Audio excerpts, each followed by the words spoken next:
bum bum bottom bum bum bottom bum bum bottom bum bum bottom bum bum bottom bum bum bottom bum bum bottom bum bum doobie doobie da da da doobie doobie da da da doobie doobie da da da bum bum bottom bum bum doobie doobie da da da doobie doobie da da da doobie doobie da da da bum bum bottom bum bum bottom ba da da ba da da ba da da ba da da ba da da ba da da ba da da ba da da ba da da ba da da ba da da ba ba ba doobie doobie da da bum bum ba da. You are now in session with the Comic Book Couples Counseling Podcast. I'm Lisa Gullickson. I'm Brad Gullickson. And each month we evaluate a different iconic romance within the four-color realm. In this episode, we are passing around a jumbo-sized box of Kleenex.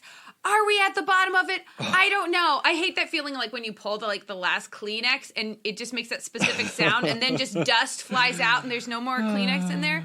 With sci-fi lovebirds Marko and Alana, as experienced in Brian K. Vaughan and Fiona Staples' Saga, Volume 9, and we're applying Helen Russell's How to Be Sad to their very, very sad relationship woes. Tone of voice is so perky and peppy, and this episode is going to discuss probably the lowest point in, not probably, the lowest, worst moment in Marko and Alana's relationship. The end. I can't apologize for the stunning amount of momentum I bring to the beginning of every episode of Comic Book Couples Counseling. I'm glad you're high on life now, so we can also tear you down over the course of this conversation. But, if we're talking about the saddest things that we experienced this past week, I think we got to talk about what actually happened to me. Oh, no. As we walked out of a Starbucks. I know what story he's going to tell. I think, first we need to revisit the Foggy Nelson story from the last Saga session episode, where, some of our listeners, when casting us as comic book characters, they would say, like, Lisa is Captain Carter, Lisa is Jane Foster Thor, Lisa is She-Hulk, and Brad, he's Foggy Nelson. And multiple people said, Brad's Foggy Nelson, Brad's Foggy Nelson. And we had a good time talking about that. We built your self-esteem back up one brick at a time. And shout out to Elliot Dixon, the artist who sent us some fan art of me as Foggy Nelson, but as a very ripped and buffed out Foggy Nelson. And those close personal friends on Facebook have been getting an eyeful of that art. Right, because I made that my Facebook profile picture. I don't post like a ton on Facebook. I mostly just like post our episodes and articles that I write and things like that. But I do delight in wondering what my family thinks of my buffed out Foggy Nelson cartoon body. I hope they're impressed like I am. I am as well. Oh, thank you. Well, then, okay, so, it's Easter week. Lisa was off of work, kind of, sort of. She still had, like, a bunch of gigs she had to perform, but her, like, day job she was released from. So that allowed us to enjoy afternoon walks, go to the movies, watch a bunch of Tom Hanks films at home. We're doing a marathon of Hanks epics and having a good time with that, ? The 80s have been rough and the early 90s also rough. Also rough, like the beginning of Hanks' career, not like my favorite era. But A League of Their Own is coming, Lisa. I love that movie. Anyway, we took a walk. We went to Starbucks. I got an oat milk latte, and I was just coming out the door. And this person who was sitting on one of those benches outside our Starbucks was like, "Hey, John Popper." And he looked completely starstruck. Like he was like lit up. John Popper, he's here in front of me. And I tell that man, well, first, I watched a lot of VH1 back in the early aughts. And I knew exactly who he was talking about, Blues Traveler, if you don't know. You did a lot of running around, Lisa? I did a certain amount of running around, mostly on my couch watching VH1. But, like, I just get this feeling of, like, hot, self-conscious terror. Because I know that is not the flattering comparison that Brad is looking for. But people mistake him. Thankfully, Lisa, I have no idea who John Popper is. I mean, I know Blues Traveler, but I didn't listen to Blues Travel the way that you obsessed over Blues Traveler. I did not obsess over Blues Traveler. I'm just saying, when you heard John Popper, you knew immediately who it was. Did. And I did it, and I turned to Lisa. I was like, who's John Popper? And also, sir, I'm not John Popper. I'm just a guy in a Hawaiian shirt. Yeah. And so Brad is like, who's John Popper? And I'm being like shifty. As we walk back. And I was like, and I also couldn't pull the words Blues Traveler from the back of my brain. So I was like going like, I don't know, harmonicas, 90s. I was like, Lisa, take out your phone, pull up John Popper. Let me see it, John and Popper. I'm like, no, I will not do it. And then Lisa brought up John Popper, and I went, Blues Traveler? I'm Blues Traveler? It ruined Brad's day. We're laughing about it now, but like just throughout the day, dejected and sad, he was just like, Blues You know Traveler. what? Here's the thing, though. After thinking about it for many, many days, I should be so lucky to be John Popper, right? Honestly, you walk around with such charisma. Nobody is mistaking me for anybody that they admire. I was trying to figure out what really associates my body and face with John Popper's body and face, and I was wearing a Hawaiian shirt, but is John Popper known for wearing Hawaiian shirts? And I had cargo shorts on. I don't know. Is it my swagger? To me, I don't think that there's any gold to be found in really getting to the bottom of that comparison.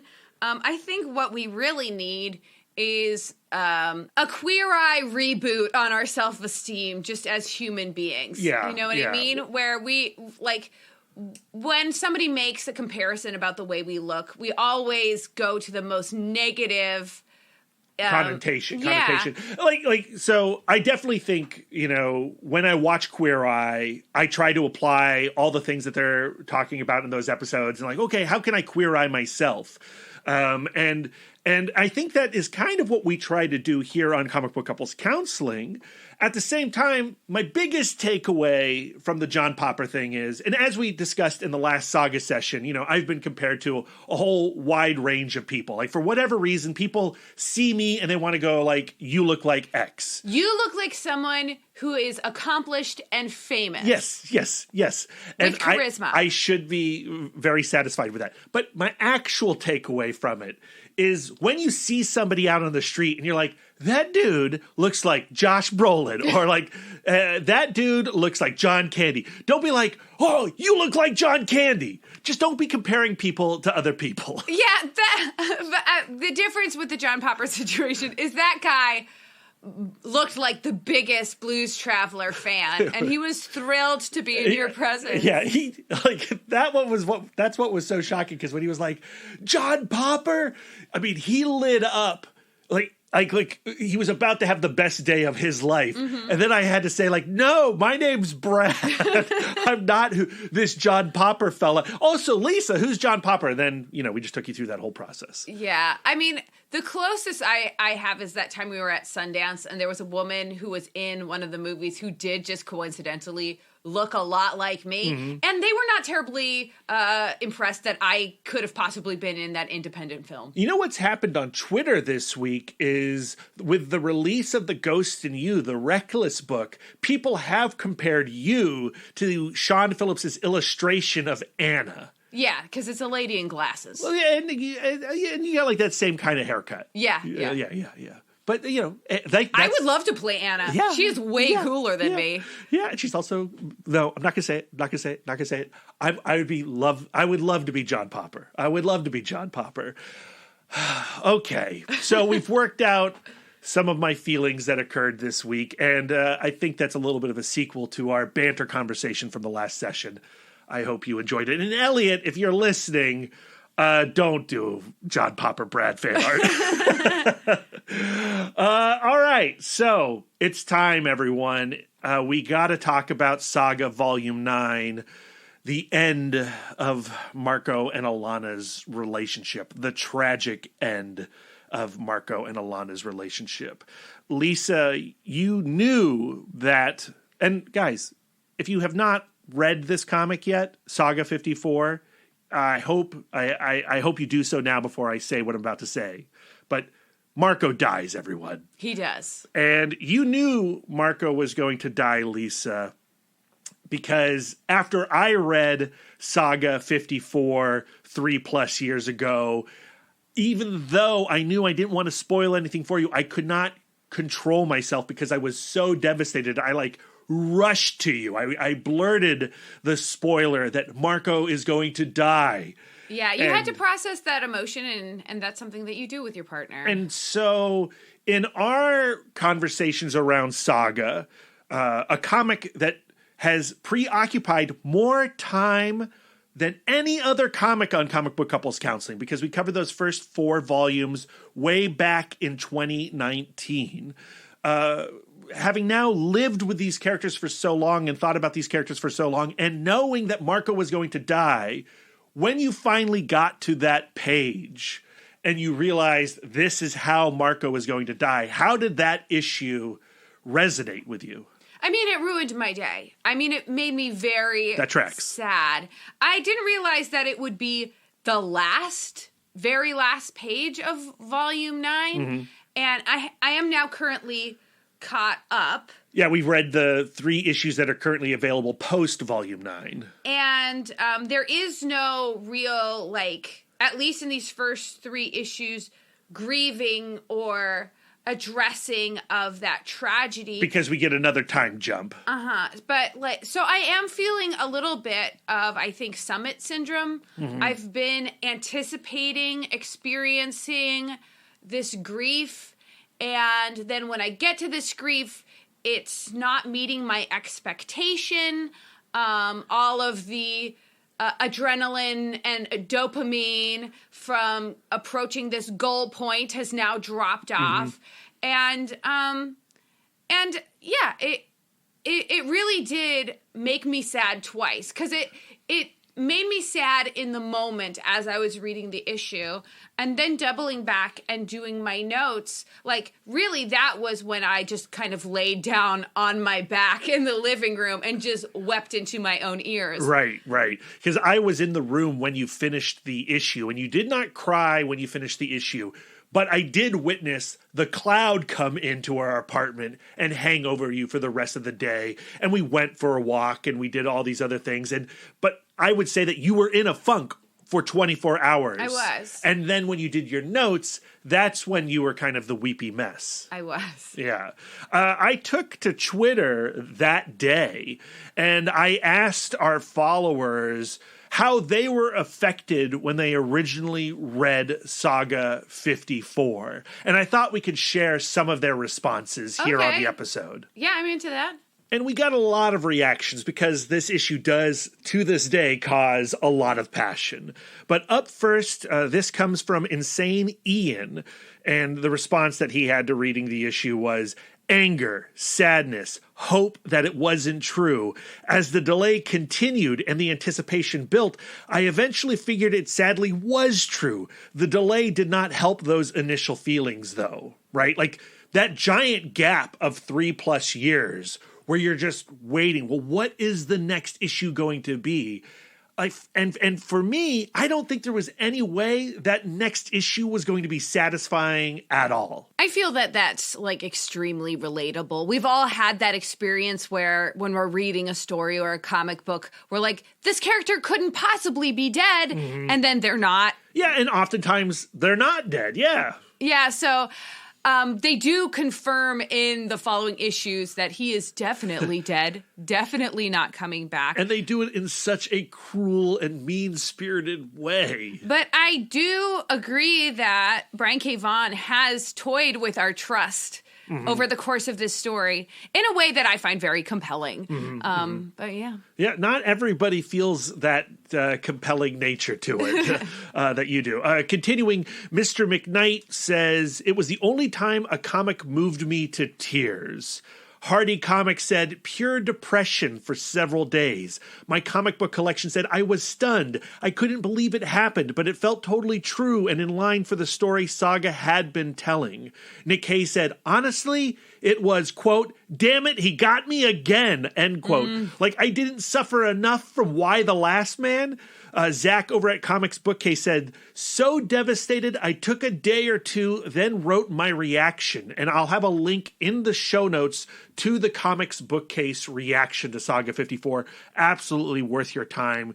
Please give that a read. Zach's writing on Comics Bookcase about Saga is a great place to go when you are processing those complicated emotions. 'Cause he's such a great writer, and he makes it very relatable. And since it's been back, he's been doing reviews for every issue. And after I read the issue, I go right to Comics Bookcase and read them. James Kaplan continues, very angry. They did a very, very bad thing. I'm still reading the book because, I mean, come on, it's Saga, but I'm still mad 3+ years later. Don't get me wrong, I believe in this creative team, but they're really going to have to deliver to make that decision seem worthwhile.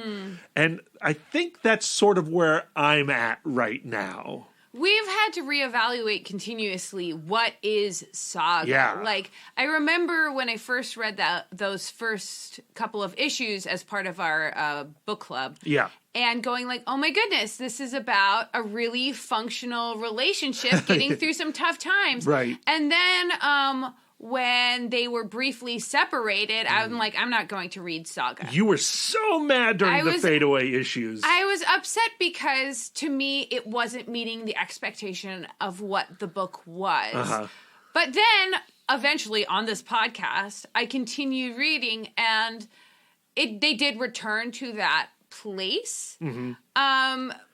But I think that that's life also. Like, you are constantly having to reevaluate and recreate the story of existence. Right. Absolutely. Yes. Dan Gavazdin from at Sup Spider Talk, the amazing Spider Talk podcast, an excellent podcast, says, I kind of had no reaction. I'm going to be honest. Vaughn's stuff too often goes to shock for me, and it wears me numb. I've never fallen in love with any of his stories. I think this is why. And we discussed that a little bit on the last session episode, where the pattern of like, hey, we're having a good time, smash, punch in the gut, it's a terrible time. Like, he does enjoy that sort of rope-a-dope nature of, storytelling. Of storytelling, yes. And once you recognize that pattern, it makes you very leery going into the next storyline, or when even a new character appears, you're like, well, how much can I really invest in this person? And I think that it's okay to say no thanks, not for me. Yeah, of course. And we'll get to that in a second, but I think many people did say no thanks after this issue. Tyler is a punk rocker said straight up wept. George P said, I knew what happened when I started reading the series. It completely broke my heart, but it felt strangely conclusive. It's a very hard feeling to describe since a bunch of the loose ends were wrapped up, but I knew there was more to come. Brad Barnes said, I suspect that Fiona Staples is fighting to keep every character alive and that Brian K. Vaughan is itching to kill everybody except Hazel. The magnificent tension in Saga, what makes this a glorious achievement is watching Staples win the battles and Vaughan winning the war. I do find it curious, this theme that keeps returning, this idea that Brian K. Vaughan is this sadistic person who is reveling in breaking our hearts. I think that's like a little reductive. I think that he does want to have conversations about hardship and grieving and loss, and creating characters that we love makes those conversations more interesting. Sure. And I would love to see some kind of scorecard of the characters that Fiona Staples did want to keep. Right. Because, I'm sure, they are cooperating in creating this story, and I'm sure that she is consenting to have all of these beautiful people,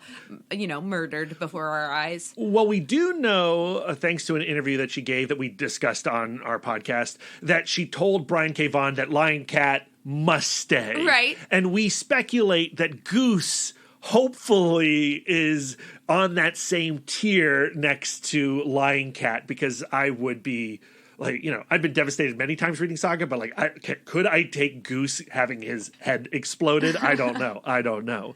But but I also agree with you that there is this sort of delicious energy around the possibility that everyone but Hazel could die at any moment. Mm-hmm. And even Hazel, because of Isabel's life after life, might not be safe. Right. Now, we also asked on Twitter if there were any people out there who just straight up said no more with Saga after issue 4. And we did get some responses. Issue 54. After issue 54. And we did get some responses. This one right here, I think, is very compelling. It comes from Nihilistic Wrong Hordak. And they say, I'd check it out at the library for curiosity, referring to the next volume after 54. Mm-hmm. I like Brian K. Vaughan and Fiona Staples, but was on the fence before hiatus. Throwing a lot of bigotry at and then murdering Doff and Upshur felt cheap. Mm-hmm. For me, the story became a checklist of traumas without an emotional return. Similar reason why I gave up The Walking Dead. And, I can't argue that. Right. I think that Brian K. Vaughan takes on a lot of representation that he's not necessarily qualified to do. And I understand that it creates some hurt feelings and kind of like going like, I don't know, man. Yeah. Like, should you be doing, like, do you know what you're doing? Like, is he aware of what he is doing with these characters? Like, who is he consulting? Right. That being said, said, is alive. That was what I was going to say. Okay, Upshur is still with us. As we'll talk about in our main discussion. I would love for him to have some kind of heroic win. It would be, I would be pretty pleased with that. Jamie Rose on Twitter said, I tried the first couple issues after 54, and I'm done at 54. And again, I think my experience reading the issues since Saga's return has been one of dissatisfaction because we didn't get that grieving period that you discussed. And also, like, things that go on in the 3 issues after 54, like, in relation to Brian K. Vaughan's kind of gleeful antagonism towards the reader, specifically like the trigger warning splash page, the final splash page of issue 56. It's a little aggravating. Mm-hmm. We'll talk about the latest issues, but I do feel like that thing of like, we don't have Marko, but we still have the things that you love, the exploitation, the, gratuitous sex and, that kind of thing, where I feel like he's just kind of putting that stuff on as like a salve, kind of like, we're still going to be provocative. And I think that, that might be a misread. Like we're not necessarily there for the, offensive language or the tits or whatever. Yeah, not at this point. Not at this point, having now like fully invested into this family that has now been shattered. Mm-hmm. That being said, Nihilistic Hordak, referring to like, was already being sort of leery of this comic before 54. Like, Saga has some problematic stuff in it throughout the entire run. It's not like suddenly Saga is problematic. Like, the way that they do use sexual violence throughout this series is very troubling at times, and I struggle with how it is being executed as a series. I keep going because I have, at this point, fallen in love with these characters, and I do have some kind of faith in Staples and Vaughan that they will make it all worth it for me. Yeah, like, I almost fell off of Saga during the whole fade away. Right. Like, I didn't come to Saga for a story about being strung out on drugs.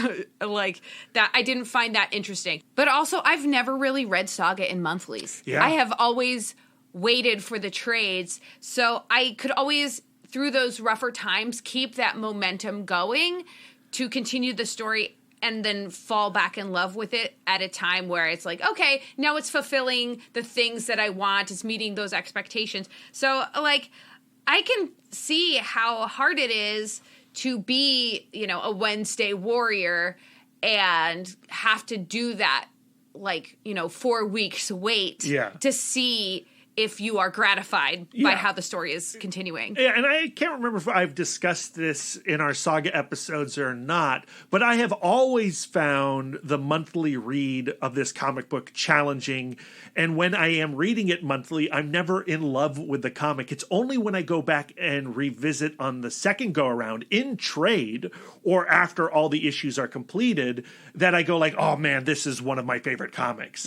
And now we've had this 3-year gap, and now we're back to month to month. We've had 3 issues of a 6-issue arc. So we have 3 issues left until the next trade is collected, volume 10 is collected. And is there enough in these upcoming 3 issues that are going to satisfy me? I don't know. But again, my experience has been once I get to the end of that arc, I read it all at once and I go, oh, I see what they're doing. And we can talk about this at the end of this episode, but we sort of alluded to it last session about doing another Saga podcast in October when volume 10 is collected.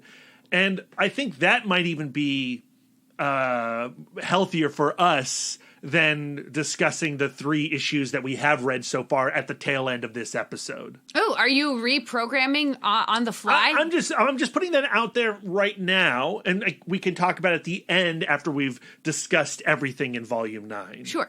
But I really appreciated going online, going to Twitter, going to our followers, and getting all of their responses to what it was like for them when they read Saga 54, Misery Loves Company, and all that. We didn't even read every response on this episode, but the emotions are very, very high around this storyline, and I find that to be the most compelling thing about Saga is the reaction to Saga. My reaction, Lisa's reaction, and everyone's reaction. And we've learned from Helen Russell, when you are having and experiencing an emotion, it is valuable to talk about it. Yes. And to me, going out there and saying hey, this thing made me sad. This thing ruined my day. This thing made me cry. How did it make you feel? And finding people who said, yeah, me too.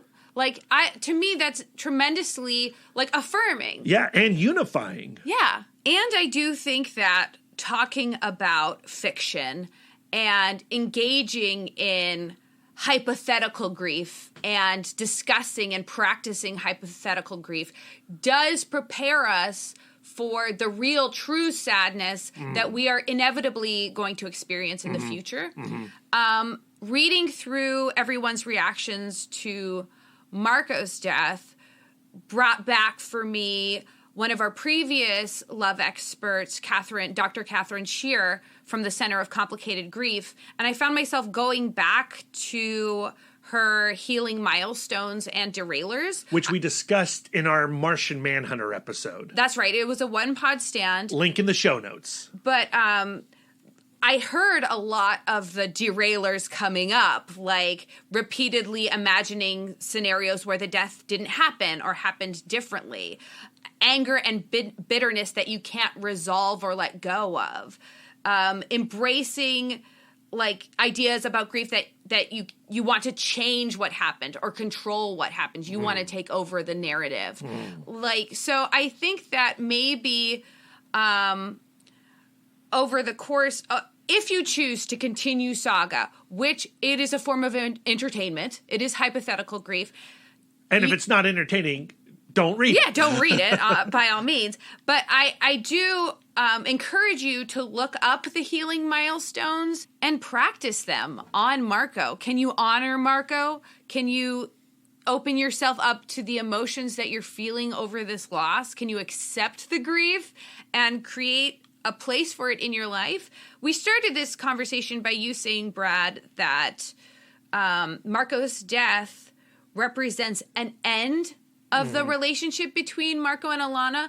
But I think that Hazel as narrator kind of underscores the idea that when a person dies, that is not the end of the relationship. Like, as you continue your narrative as an individual experiencing loss, the way that you think about the person you lost changes. The way that you fold what you learn from that relationship in your life revolves, and that relationship continues. And we see Hazel still carry a tremendous amount of gratitude and reverence for the person that she lost. Yeah, that's family. You carry your parents' story with you, in you. You carry your grandparents, your great-grandparents, your great-great-grandparents' story.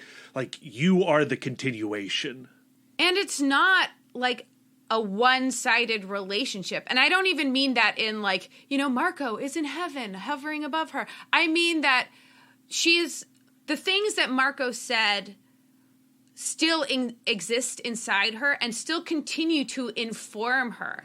So he still has he still provides like this directive force for her. And I think that all of the people that we've lost as individuals continue to inform who we are and who we will become. Yeah, and I want to get into it when we get into session around Marko's struggling relationship with violence and how that struggle could possibly continue in Hazel's relationship with violence. And that struggling relationship with violence is also his struggling relationship with his father. Yes. And integrating that grief into his life. It's still this extremely sore point. And so it's possible that arc will be planted or completed by Hazel, if not Marko. Although I'll also say that I think Marko does complete it at the end of his story too. Oh yeah, that's true. We will talk about it. But we'll talk about it. But before we can get into session with Alana and Marko, we do need to revisit our current love expert, our self-help guide, Helen Russell, and How to Be Sad. You've referenced it a little bit already, Lisa, but how are we really going to approach Saga Volume 9 using How to Be Sad this week? For the sake of proper citation, I will say the full title of the book is How to Be Sad, Everything I've Learned About Getting Happier by Being Sad by Helen Russell. And last week, we encouraged Marko and Alana to talk about their sadness using some of the points of part 2 of the book. Shake off the shame, stop apologizing for your feelings, and avoiding the fallacy of arrival and summit syndrome. So this week, our final week with Helen Russell, we are closing out How to Be Sad with the final part, which is entitled Stuff to Do When We're Sad. Now that Marko and Alana have learned to accept their sadness and talk about it in an open and honest way, we want to give them a grab bag of options of things to do when they are processing those emotions that are not numbing or avoidant, but enriching and healing. I have organized this into something of a listicle. That's not how these ideas are presented in the book. The way that she composes this, being part self-help, part memoir, is it's very like stream of consciousness. So for me to turn it into like actionable recommendations, I did have to kind of rejigger everything to make it work for our format. That's what we come here for, Lisa, your POV. Okay, so number 1 is to take your culture vitamins. When you're feeling low, indulge in some culture. Thanks to an increasing number of programs that Russell refers to as arts on prescription programs internationally, there is a compelling amount of research that shows that exposure to the arts and culture can mitigate the negative effects of social disadvantage or like makes depressing circumstances less depressing. Participants self-report increased self-esteem, a sense of empowerment, reductions in anxiety and depression. The term culture vitamin comes from an arts on prescription program partially funded by the Danish Health Authority in Aalborg, Denmark, called the Culture Vitaminer Project, that encourages cultural participation specifically for mental health purposes. Love it. Russell recommends choosing a culture vitamin that runs parallel to your emotions rather than contrary, at least when it comes to choosing your musical soundtrack. Researchers at the University of South Florida played depressed and non-depressed participants excerpts of sad music, like Barber's Adagio for strings, versus happy and neutral music. I would love an example of neutral music. And the study found that depressed participants were most likely to choose the sad music, finding it to be the most relaxing, calming, or soothing. Happy music, blues traveler. Run around. I don't know. For you, I think it is sad music. Though many of us have a vast pharmacy of culture vitamins just lying around the house in the form of comic books, music, and movies, either in physical or streaming form, consider going out with a buddy or even alone to also get some of that change of routine, increase social interaction, and just having a buddy. I'm pretty good at that. Number 2 is immerse yourself in a story. It's kind of an extension of number 1, but brain scans show that when you immerse yourself in a story, like reading a novel, our brain mentally rehearses activities, sights, and sounds, stimulating our neural pathways, and even shows a boost of empathy. A lot of times when we feel anxious and depressed, we don't have the focus to read, so audiobooks are also a great alternative. And the Danish Cultural Vitamin Project actually has shared reading experiences where a librarian will read aloud to a group of people for 1 to 2 hours, like grown-up circle time. Oh my God, I definitely need that. I would sign up for that in a second. Yeah. Also, all of this stuff I think is like very much what we do at Comic Book Couples Counseling. I think that's what everyone listening does. Like, that's why we throw ourselves into comics to experience these things. And they do act, as you were saying, as training wheels to real life emotional events. I do think that sometimes if your negative affect is the result of some kind of crisis, you might feel like indulging in cultural experiences like reading a comic book might be a waste of time. And I think that this kind of underscores the idea that processing your emotions, however it's effective for you, is never a waste of time. Yes, absolutely. Amen. The chapter covering this topic in How to Be Sad is mostly talking about books, like novels and biographies, but I imagine that comic books and movies could have the same effect. Comic books are books, Lisa. Exactly. I agree. Especially if you're truly engaged in the comic book, not just using comics to like numb out. I think that it is helpful. I've found it helpful in my own life, and now science proves it. Number 3 is to tell your own story. Studies show that people who tend to see their life as a story of personal growth, a journey, have higher levels of eudaimoc well-being. Eudaimoc is a new word for me. It means conducive to happiness. Okay. So like new word for me. Some of our Twitter followers have not found reading Saga to be eudaimoc. So it's not conducive to their happiness, so they have stopped reading it. Fair. As an example for an application of this concept, Ross McCormick, a childhood bereavement psychotherapist, begins his work with bereaved families by having them construct the story of what happened to them with a beginning, middle, and end, framing it as a transformative experience. According to a study in the Journal of Happiness Studies, those who see their narrative identity as a path to gaining insights do better psychologically, which is something I think that we do intuitively on this podcast. We go like, okay, we are reading these comics to become better people. That is our narrative identity. Number 4 is to experience nature. In Japan, there is a practice referred to as Shinrin Yoku, which translates to forest bathing for relaxation, and there is scientific research to back it up. A meta-analysis of studies about the impact of green space on our minds and bodies shows that being in nature reduces our blood pressure, our stress levels, and our anxiety. The same can be said for being near a body of water. It improves our mood and reduces stress. And researchers from Northwestern University found that people who fell asleep listening to water slept more deeply and improved their memories. Number 5, move your bod. Russell interviewed Dr. Brendan Stubbs, a physiotherapist and leading expert in mood psychology. In 2016, Stubbs studied 30 randomized controlled trials that showed that regular exercise could lessen depressive symptoms over a 12 to 16-week period. In 2018, he and his colleagues did a meta-analysis that found that exercise decreased a person's risk of developing depression regardless of age or geographical region. Here's a quote. from Stubbs. The most important thing to bear in mind is that we're not talking about anything extreme. If you do 150 minutes of exercise a week, that's 20 minutes a day, you will have a 30% reduced risk of depression. So I think sometimes when it comes to moving my body, the thing that stops me is like, well, I don't have time to do like a real workout, therefore it's not worth my time at all. Right, yes. So even just going out for 20 minutes and doing a quick walk around is good for your mental and emotional maybe health. even 10 minutes. Yeah. Which is, sometimes the most amount of time that we can find.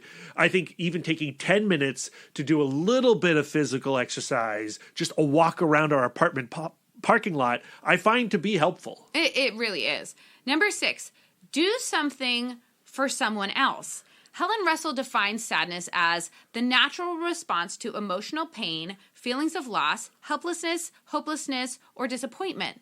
A great antidote to loss, helplessness, hopelessness, disappointment is to alleviate those feelings for others.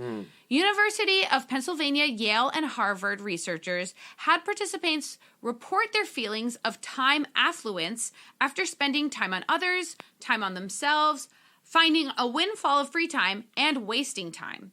Their research showed that the time spent on others resulted in the greatest feeling of time well spent. I think I'm going to try to integrate the idea of time affluence into my vocabulary because I remember when I was suffering from clinical depression, like one of the main things that I would complain about was people always demanding more of my time. And I still a lot of the time have a lot of like time scarcity related emotions. And I think that like being able to engage in an activity that can make me feel more bountiful in time would be worthwhile. The worst thing we can do to Lisa is schedule her week. like, Lisa, we've got this film club, and we've got this podcast record session, we got this interview, we got to go hang out with these friends.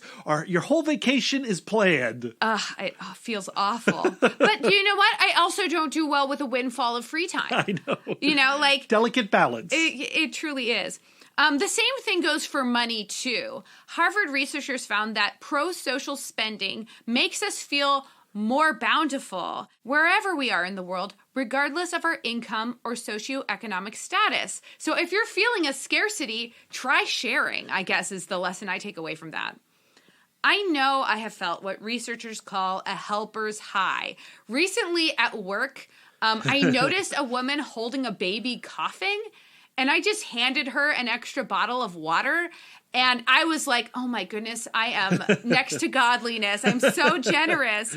And MRI scans show that our brains light up with pleasure when we give to others. Yeah. And as if I don't feel saintly enough, I can always think about the research done by the University of California, San Diego, and Harvard that found that cooperative, helpful behavior is communicative. It spreads from person to person in what they refer to as a cascade of cooperation. So who knows? Maybe me passing that mom a bottle of water resulted in someone curing cancer. I'm pretty sure I cured cancer, y'all. I don't know about that, but I think in the last several years, what I have experienced is when I feel the oppressive weight of awfulness that you see out in the world, the only way I can truly relieve it is to be proactive in some way, whether that is through donation or reaching out or talking to somebody. That's the only relief I can find. I think that internal, it can restore hopefulness. Yes. Because also when you reach out and you interact and you help, and you find other people who are helping, who want to help, you discover that you are not alone in that despair.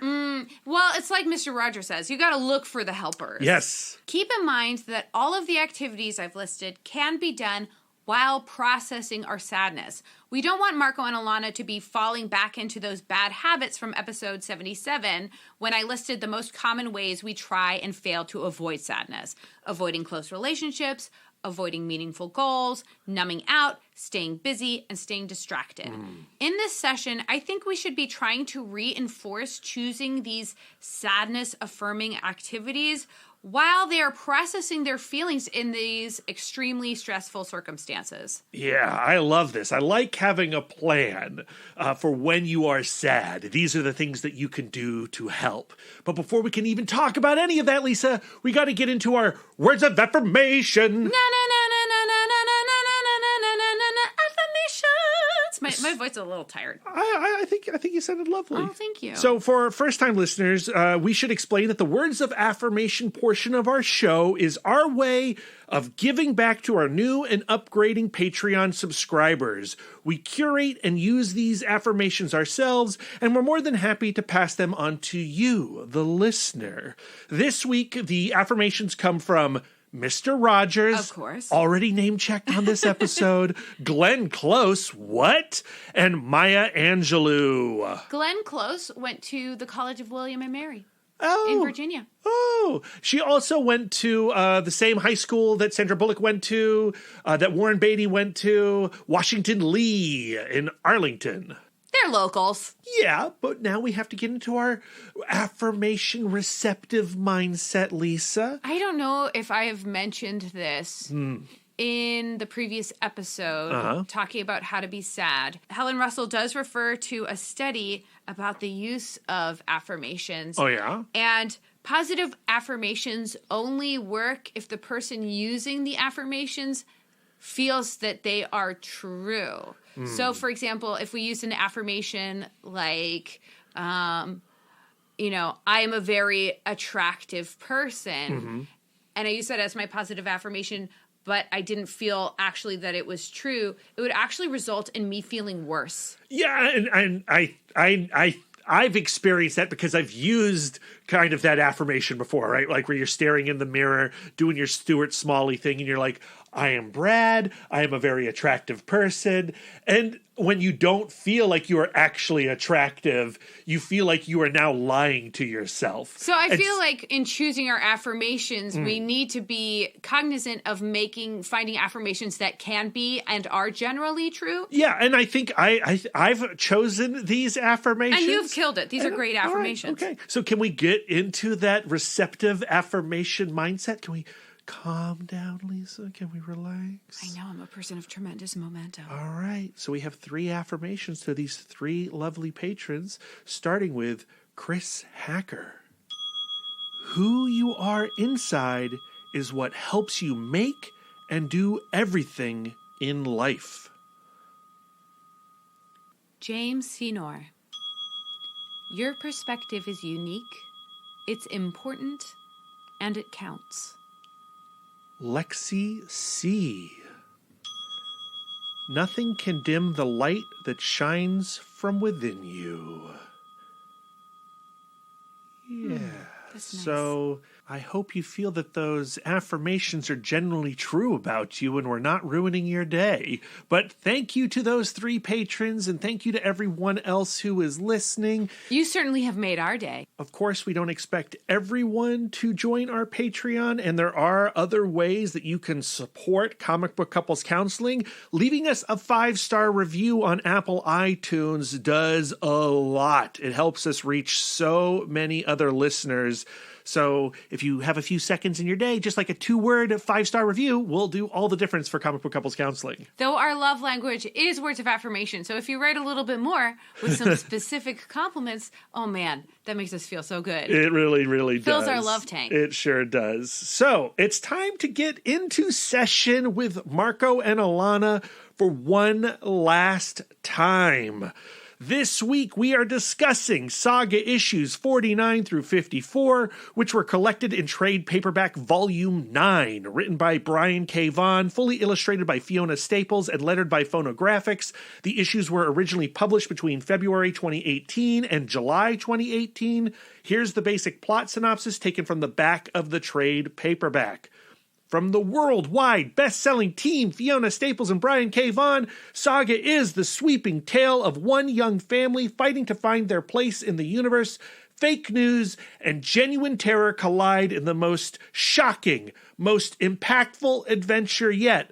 Though, surrounded by death and destruction, young Hazel's story has only just begun. And that's a good place to start. So 54 issues in, Brian K. Vaughan and Fiona Staples have said that this is the halfway point for Saga. There will be only 108 issues. So as the back of the book says, it is a beginning, but it feels like an ending. I for a long time, I couldn't imagine what this comic book would be after the last page of this book, but we are going to find out. We're finding out now as the new issues come out. I don't feel like it's an ending. Because to me... Because you wouldn't be satisfied. Yeah, absolutely not. So it's not going to be an ending until there is some kind of sense of resolution. And so does this feel like a halfway marker to you? Absolutely. And a major turning point. So we could be going literally anywhere. Yes. And as much as Brian K. Vaughan loves stomping on our hearts and subverting expectations, I think he loves paying something off even more. Yeah. He has riddled the road with foreboding teasers. I don't know. I don't like the word teasers, but he's building anticipation. We just don't know for what. And on the reread, he telegraphs Marko's death way earlier than I initially ever imagined, because this was just not a possibility for me. So in getting into the session with Marko and Alana, they're in the room with us now.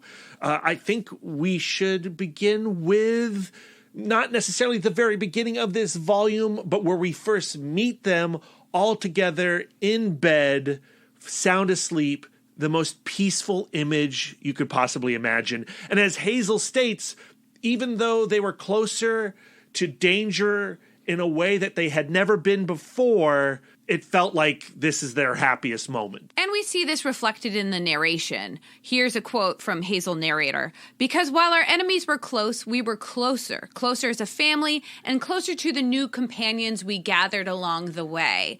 So to me, I feel like because they have been through so much and they have dealt with so much uncertainty in their relationship already, they have trained themselves to truly live in the present. They go we don't know if we're going to be together in the future, but we are going to embrace being together right now. And it is like these early issues of this volume are the happiest we've ever seen them. We have them, sleeping as a family in one bed together. We have them playing. We have them, on Jetsam, having maybe one of the most enjoyable sex sequences, one of the most loving sex sequences that we've had in this comic. And we've had loving sex seasons between Marko and Alana, but this one feels like really special.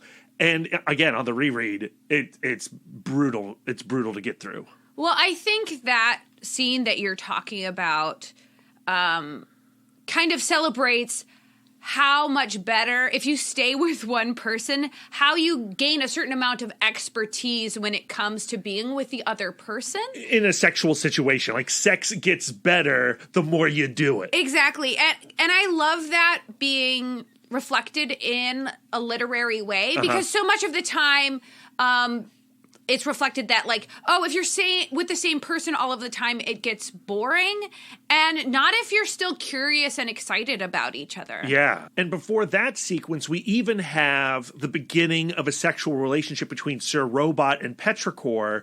And I love the moment when Sir Robot reveals his true feelings to Petrichor on the screen. Mm-hmm. I love you. I relate to that in some way, because while it wasn't in a sexual situation, I said I love you to Lisa, maybe prematurely. Just by accident. In an awkward, accidental way, and then we just kind of rolled with it. So when that scene happens, I have to put myself in it, and I'm so excited for their blossoming. I hate to use the word blossoming, but their blossoming romance. And again, on the reread, I'm going to keep saying this, again on the reread, it's hard not to be a little mad at Brian K. Vaughan and Fiona Staples, because we are in such a happy place and it's all going to come crashing down. These two sex scenes are actual, kind of beautiful mirrors of each other, because Petrichor does not return the affection. Right. She goes like, hey, our future is uncertain, so to avoid sadness, I'm going to avoid getting any closer to you. Yeah. We're going to keep this to just a purely non-committal sexual relationship. Thankfully, when I accidentally said I love you to Lisa rolled with it and just said, like, I love you too. And then I'm just stayed with him forever just to save him from that awkwardness. It happened at the end of a date in a car as I was dropping her off back at her place. And, as she was exiting, I was like, love you. And she was like, love you too. And then she went into her house and I drove back to my place going like, why did I say I love you? Did I ruin everything? I know exactly why you said that. And that's because you live in an I love you family. Yes. Where you guys say that every time you part. Yes. Where my parents did not start saying I love you on a regular basis on the phone or when we were parting until all of us kids started dating. Interesting. And they started hearing us say it to all kinds of weirdos. And they're like, okay, hold on a second. Let's try to introduce that into our vocabulary. Oh, but that's kind of beautiful too. So it's not automatic for us. Yeah, but thankfully you didn't do the Petrichor thing. And go like, hell, slow your roll. Yeah. We've had a lovely time today, but... Yeah, no, we rolled with it. That's right. But the main narrative of this volume is, well, one, the Will and Ianth? Ianth is how I say it in my head. The star-nosed mole person. We didn't really talk about her on the last episode, but the Will murdered her boyfriend, and so she has kidnapped the Will, chained the Will in this kind of dog collar electric shock device, and is torturing him, and in the process of torturing him discovers the existence of Hazel and is now using the Will as kind of her guard dog / enslaved PI. Yeah, just a revenge tool. And now Hazel has folded into her plan. So that's why Ianth is trying to find Marko and Alana. Meanwhile, Marko and Alana, they need to do something to remove themselves off the chessboard, this political chessboard. And Doff and Upshur, the journalists, suggest if you let us write your story, we can do this transubstantiation thing where you'll get new bodies. It's like a witness protection program to the nth level. And they don't say no right away. We get to watch them go through a decision process of measuring this new information, this opportunity to completely disappear. All they have to sacrifice is their beautiful, beautiful bodies. Right. Against their principles. But Marko is definitely shocked and maybe I don't know, appalled's too strong of a word, but I think he leans closer to the no immediately. The first response he gives is what?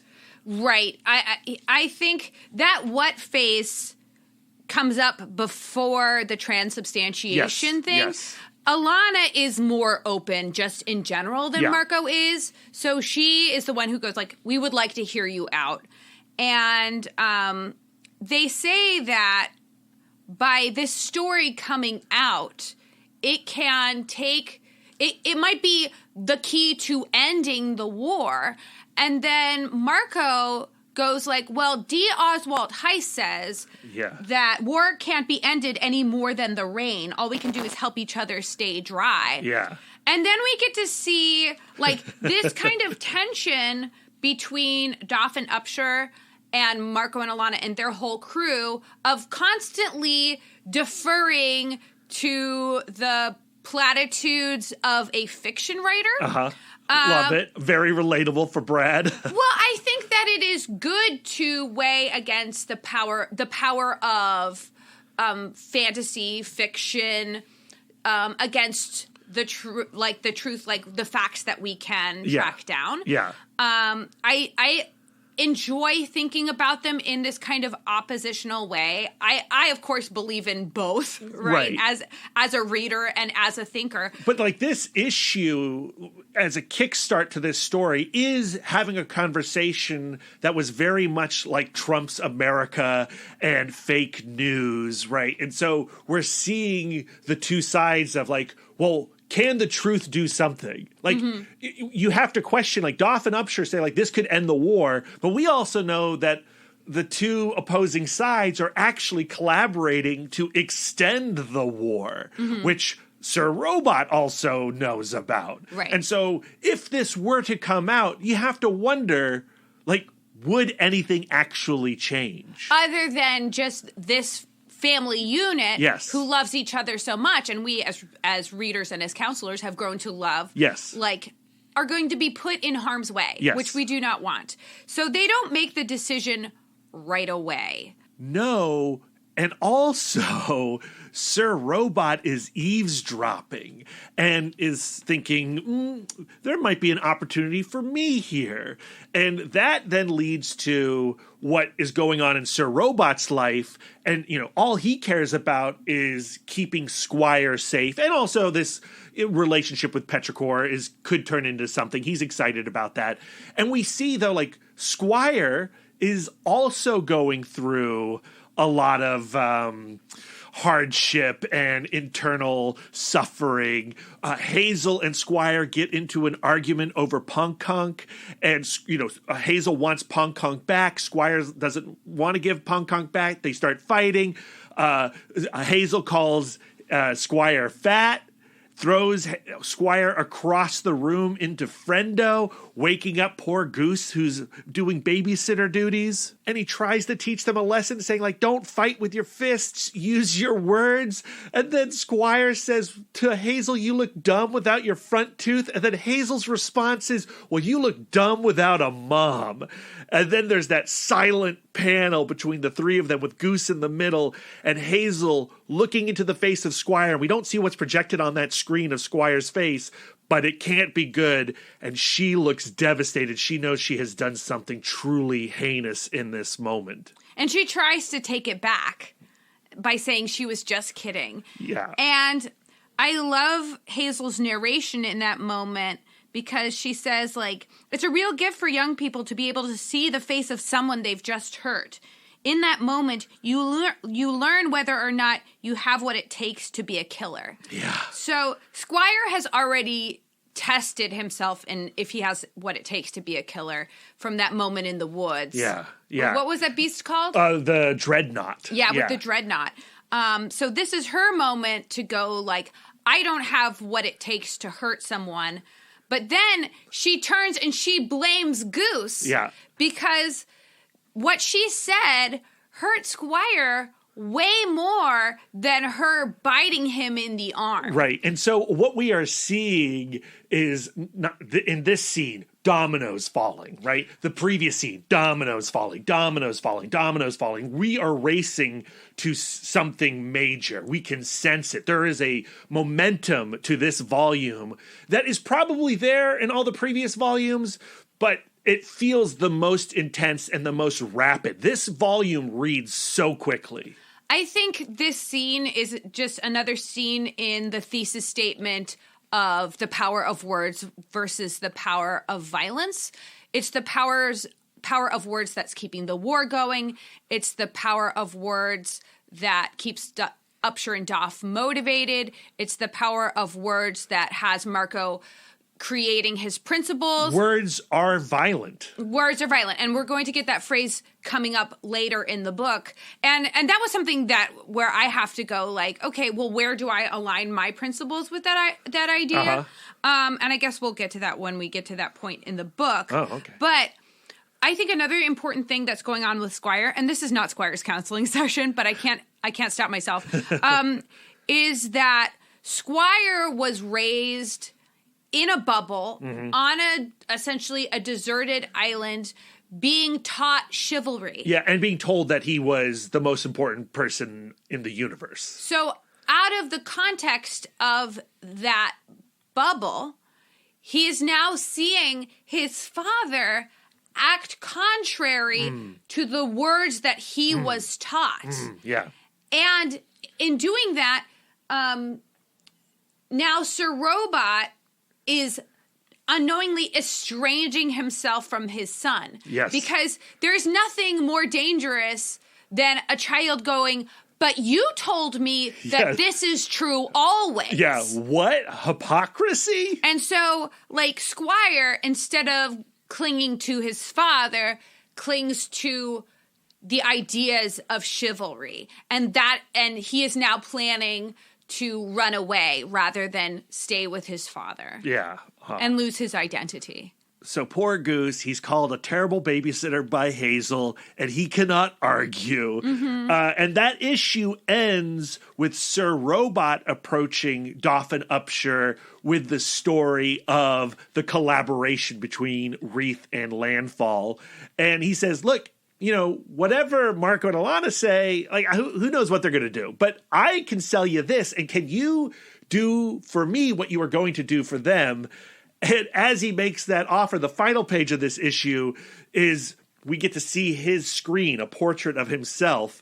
And he's saying, like, please don't take up my offer. This will kill me. But it does look like, based on the fact that the next issue opens on Jetsam, that Marko and Alana have agreed to go through this procedure, have agreed to sell their story to Dauphin Upshur.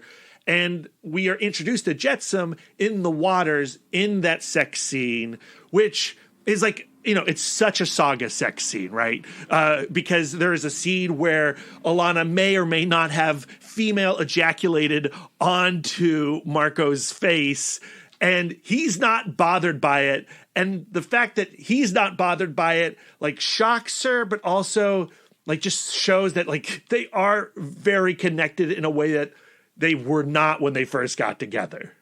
Another thing that makes it a Saga sex scene is it would take a tremendous amount of athletic prowess to pull this off, even with her wings. I mean, Marko is a beast. Like, he is a prime specimen. And she does have wings. She is flying. So I feel like she got up into the air to that face level with her pelvis through some flight situation. But don't think I have not thought about this scene considerably as a woman and as an amateur physicist. Yes. I also thought about this scene quite a bit too, Lisa, but I am not a physicist.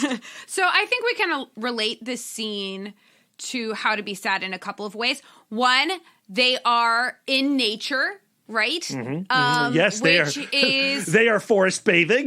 Yeah, that's something to do when you're sad. They're also physically exerting themselves. They're using their bodies. Another thing to do when you're sad.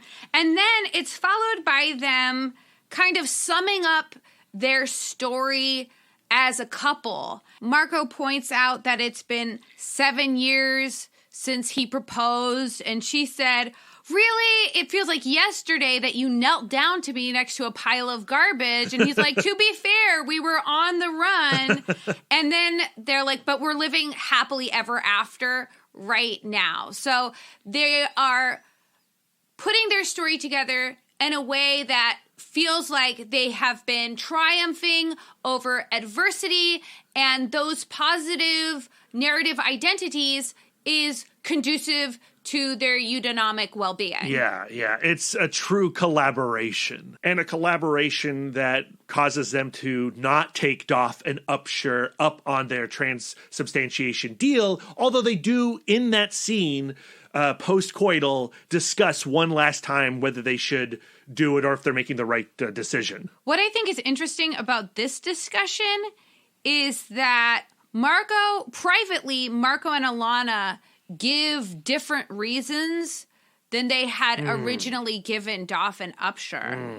Where Marko says that, like, he doesn't trust them enough to believe in the transubstantiation thing. He says Upshur and Doff can give all of the assurances they want, but we both know that they could never guarantee their safety. So what they would be losing would not be enough of an assurance for Marko to make that sacrifice. And then he also adds, besides, Hazel would get bored having to spend the rest of her life on one planet, and so would her mother. Yeah. And I wonder if that relates back to Gardenia, where the most tense time in their relationship was the time that they were most settled. Yeah. And that is when Alana started going on the circuit to keep herself entertained, and that's also when she got onto Fadeaway. Yeah. So I feel like Marko feels more secure in their relationship on the run, ironically. Yeah, I mean, I think that's totally logical because they've been on the run their entire existence. And yes, that moment on Gardenia is when they were at the most tense and stressed. But also, they were on Fang for quite some time, too. But they always knew that they were leaving. Yeah, you're right. They yeah. always felt like that was supposed to be temporary. Yeah, I mean, that feels like a logical conclusion for Marko to make. Mm-hmm. I think that one of Alana's habitual coping mechanisms is that staying busy. Like if she stays in one place too long, that sadness kind of comes after her. That's originally why she joined the military. I was just going to say that. Like, if you go back to the last Saga episode we did and we discussed her flashback at the drive-in when she's being groped by her, like, boyfriend, she wanted off her planet. Like, so her story is about flight. Another principle that led to them deciding not ultimately to stay on Jetsam is they have been reiterating to Hazel that her body is beautiful and she shouldn't sacrifice it for anything. Like she is not a freak. She is a miracle. Yes. And Hazel has also been considering what the transubstantiation spell would mean against her understanding of her principles. And when she's alone with Petrichor, she discusses why Petrichor, who is proud of her body, would take the deal. Yeah. And then, of course, Petrichor goes like, I don't owe you an explanation about what I do with my body. And also, everything in life is more complicated than the principle. Yeah, and Petrichor also says, you're a child. Right, of course. And I'm not falling into this trap of talking real stuff with a child again. But I think that it is important to go like, a principle is nothing more than a guideline. I think that in Saga, we've had it proven to us time and again that principles are not always true. They're always being challenged, and you are always having to go back to that guidepost and think it over again. Yeah.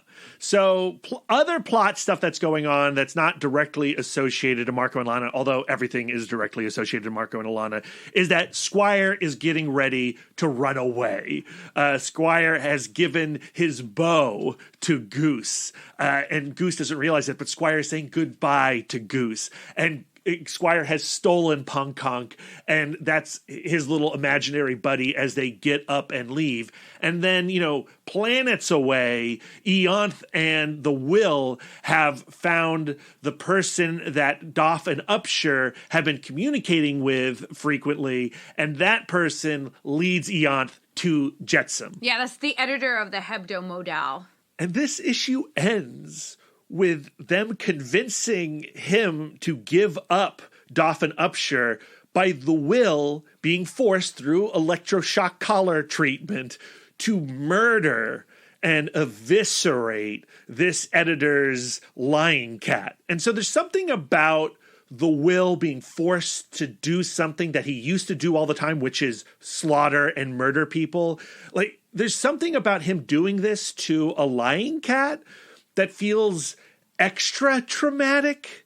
Does that make sense? Yeah, he's being traumatized by Eonth by being forced to do something, ironically, against his will. Yes, but it's the fact that he is killing a lying cat that sort of highlights this self-infliction that is occurring because of his relationship with his lying cat. Like, this feels like him killing himself or killing his own lying cat. And I feel like in this moment, I'm starting to develop a little more sympathy and sorrow directed to the Will, which will then be turned against me by the end of this volume. When I first met the Will, like, I knew he wasn't a good person, but I kind of loved that guy. Yeah. Like, he was in this relationship with the stock. He was a person of, he had a code, and he was living by that code. And he has strayed so far from that person that we met. Well, what's great about Saga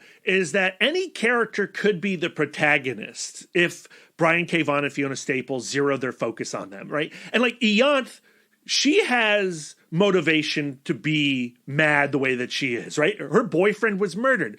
The Will, his girlfriend was murdered by Sir Robot. Like, Sir Robot did some sinful, terrible things, but is trying to redeem himself. And in the path of redemption, you start to like really like Sir Robot. And, you know, Marko and Alana have done terrible things in the past, but they are trying to be better. Like, everyone, like, depending on where Saga leaves the character on the timeline, you can feel totally different about them.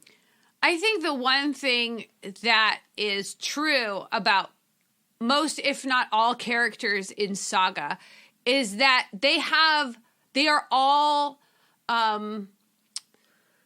driven by some kind of motive. And whether that motive has hopeful ends or despicable ends, they're always on the move. They are all grinding towards something. And it usually involves fear and anger. And trauma. And trauma. And in all those cases, it's understandable.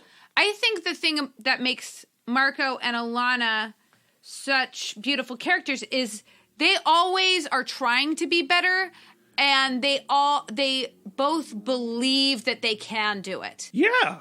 While on Jetsam, things do kind of slow. I guess it takes a long time to get those transubstantiation ingredients to one place. Yeah, you don't know exactly how much time has passed, but you do get a sense that a significant amount of time is passing, while also the reading pace of the comic is speeding up. Because they seem to have a lot of time on the beach. There is a lot of waiting around. And Marko actually starts writing a secret novel. Right. So Upshur has lent him this super cute teal typewriter. Love it. And he's borrowed Alana's glasses, and she finds him in this abandoned cloud on a stick diner type place. I want to eat there. Me too. So is it just cotton candy? It's cloud on a stick. I don't know what cloud is, but it looks delicious. I mean, I would pay $4.99 for it. And Alana starts reading the novel immediately, and he, of course, feels like super vulnerable. I love the expression on his face as she's reading. Yeah. Like Fiona Staples, master. That feels super familiar as we both write things. When Alana says, Marko, so many adverbs, and the expression, like the dead defeat expression on his face on that bottom panel, that is my soul. And he tries to like qualify it. Like, I'm trying to make a statement about there being no good words or bad words, or just give it back to me. But she's like, shush, I'm reading. She is immediately engaged by it. And he mentions that the novel that he is writing, while it is fiction, is informed by his own history and inspired. He mentions specifically Yuma as a person that he has now has gratitude for when he hated her. Yes. I think that's just like I think that's just another reminder that when someone dies, the relationship is not over. Yes. Oh, that's a great point. And then, so yes. This is what we were talking about at the beginning of this episode about Yuma's narrative. You know, her arc is sort of being completed in Marko's actions, right? And so Marko's actions can be completed by another. Exactly. Alana is totally inspired and sucked in by this story. And she asks, like, are we going to try to publish this? This is so great. And he goes, God, no. So to me, like, that says that she is still very externally motivated. Like, she wanted to go on the circuit. She wanted to get that recognition and applause, where I feel like Marko is much more intrinsically motivated. He's writing the novel as an exorcising of his narrative identity, which I think is another reason why they balance each other so well. That's a great point. I had not considered that. I also love the fact that she has never been so proud to see this next evolution in his creativity. And for the rest of Marko's life, he thinks of himself as a writer, and he speaks about himself as a novelist and a person who creates fiction. He folds that into his personal identity, where up until this point, like, she's holding a stack of pages. It has been a secret. Right. What do you make of that page, the splash page, where Alana says the word deeply as she is like fully falling into the novel, and then behind her we see what I presume is the imagery of that novel? And it's demonic. There's like fire, and there's like these creatures that are terrifying and have many tits. What do you make of that? To me, I think that she is seeing something in that story that is emotionally resonant to her. There's a life in the book, in the words. Even though it is fiction, she now is reading something that reflects how she has felt up until this point. Just completely tortured with no way out, but also that they are the heroes of their story. And while all that is going down, it's a fun beach afternoon for Goose and Sir Robot and Hazel. And Upshur. And Doff. Unfortunately, what's that little creature that flies under the ocean underneath? Like, Hazel thinks she is swimming on her own, but Doff is not actually helping her, because originally she thought like Doff was keeping her afloat. The mustached kingfish. So Doff got out of the water, and it's this mustached kingfish that's actually under her, giving her a little platform, and then it flies up into the sky, and Doff is so excited because he's always wanted to snap a photo of this thing. He runs off to go grab that photo. He finds the kingfish, but he also finds Eonth, and Eonth kills Doff. This incident is actually foreshadowed in an earlier scene when Doff and Upshur are trying to get the story out of Sir Robot, and he goes like, how come you guys don't transubstantiate yourselves every time you put a story out and put yourselves in danger? And they say that they have always accepted the danger of what they do, and that Upshur specifically has been chasing an obituary since they started because that was how he was finally going to make a headline. I did not pick up on that. And get that notoriety.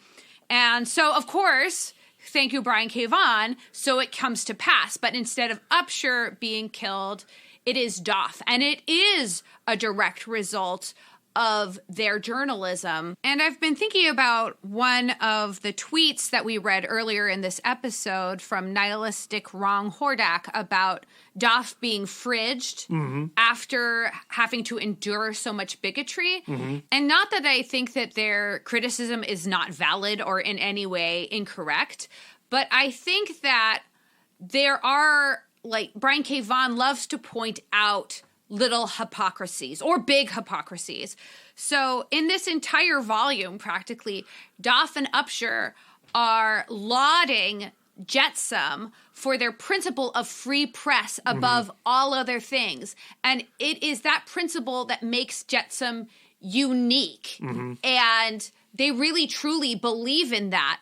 But ironically, Jetsam also is this horribly homophobic place, and they have to keep their relationship a secret, and they're always under threat of having their job taken away from them.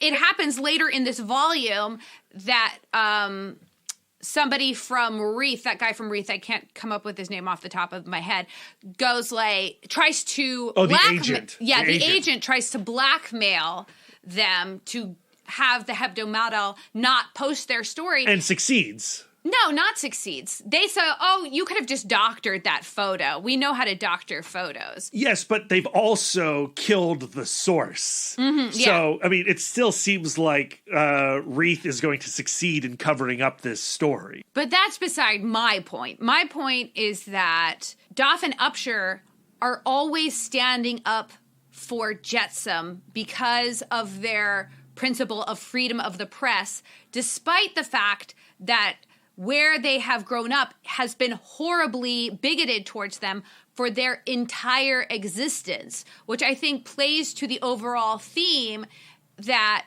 principles are always more complicated than just one rule. We're compromising all of the time. And speaking of compromising, we have to discuss Sir Robot and the decision he makes.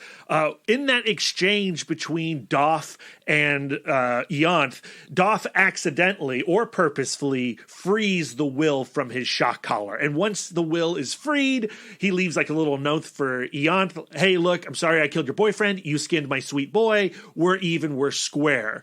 And he runs off right into Sir Robot. Who killed his girlfriend. And Sir Robot's like, hold on. Don't do anything to me and my poor son.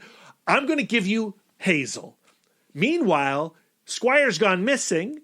Everyone's looking for him. They run off to rescue Squire or to retrieve Squire. They don't realize that Squire needs rescuing because he has fallen into the arms of Ianthe.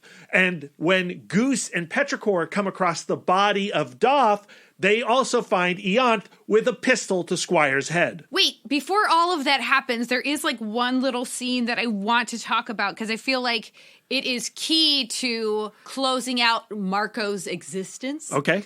And one of the overall themes of this volume. Upshur does not yet know that Doff is dead. Marko does not know that Squire is in danger. They're just having a quiet moment together. And Marko starts wondering how long Doff and Upshur have been trailing them. And Upshur's like, oh, it goes back to that prisoner of war that you beat up. We found that guy. And from that point on, we were able to follow you. And then Marko goes, see, it's just like D. Oswald Heiss said, like one act of violence creates these ripples that ultimately come back to you. And Upshur goes like, well, you know, if you had actually killed that guy, we may have never even known about you. Yeah, so it's your mercy that damned you. And, of course, Marko bristles at that. And he goes like, well, that's talking like a guy who has never had to take a life. And Upshur goes like, the journalism, the kind of journalism that I do, I know kills people. Like, I know that ultimately what I am saying is divisive. And putting people in danger. And Marko goes like, doesn't that weigh on you? Doesn't that cause you tremendous guilt? And he goes like, look, I hold the principle of free press and exposing the truth higher than you should never do anything that hurts another person. And Marko goes like, see, that's why I'm not going to say anything that is directly true. I'm going to be like my hero, D. Oswald Heiss. I am going to just write fiction. Yes. And Upshur goes like, that does, like, by being any kind of writer, you are forcibly putting thoughts into someone's head. Ideas are dangerous, are deadly. He says, like, yes, he says that putting an idea into a person's head is an aggressive act, and aggressive acts have consequences. And here's the direct quote, face it, you can't be a writer or you have to be a writer or a pacifist. You can't be both. You can't be both. Words are violent. Yeah, like, so to me, like, I think that, of course, the truth is somewhere in the middle. And Not in the middle, in the mixture. In the mixture. Sometimes Words are violence. Sometimes words are a compromise. Sometimes violence is the wrong answer. Sometimes violence is the only answer. And we're all just doing the best that we can with the principles that we have. Now, we know ultimately Marko is going to die as a direct result of him sticking to his principles.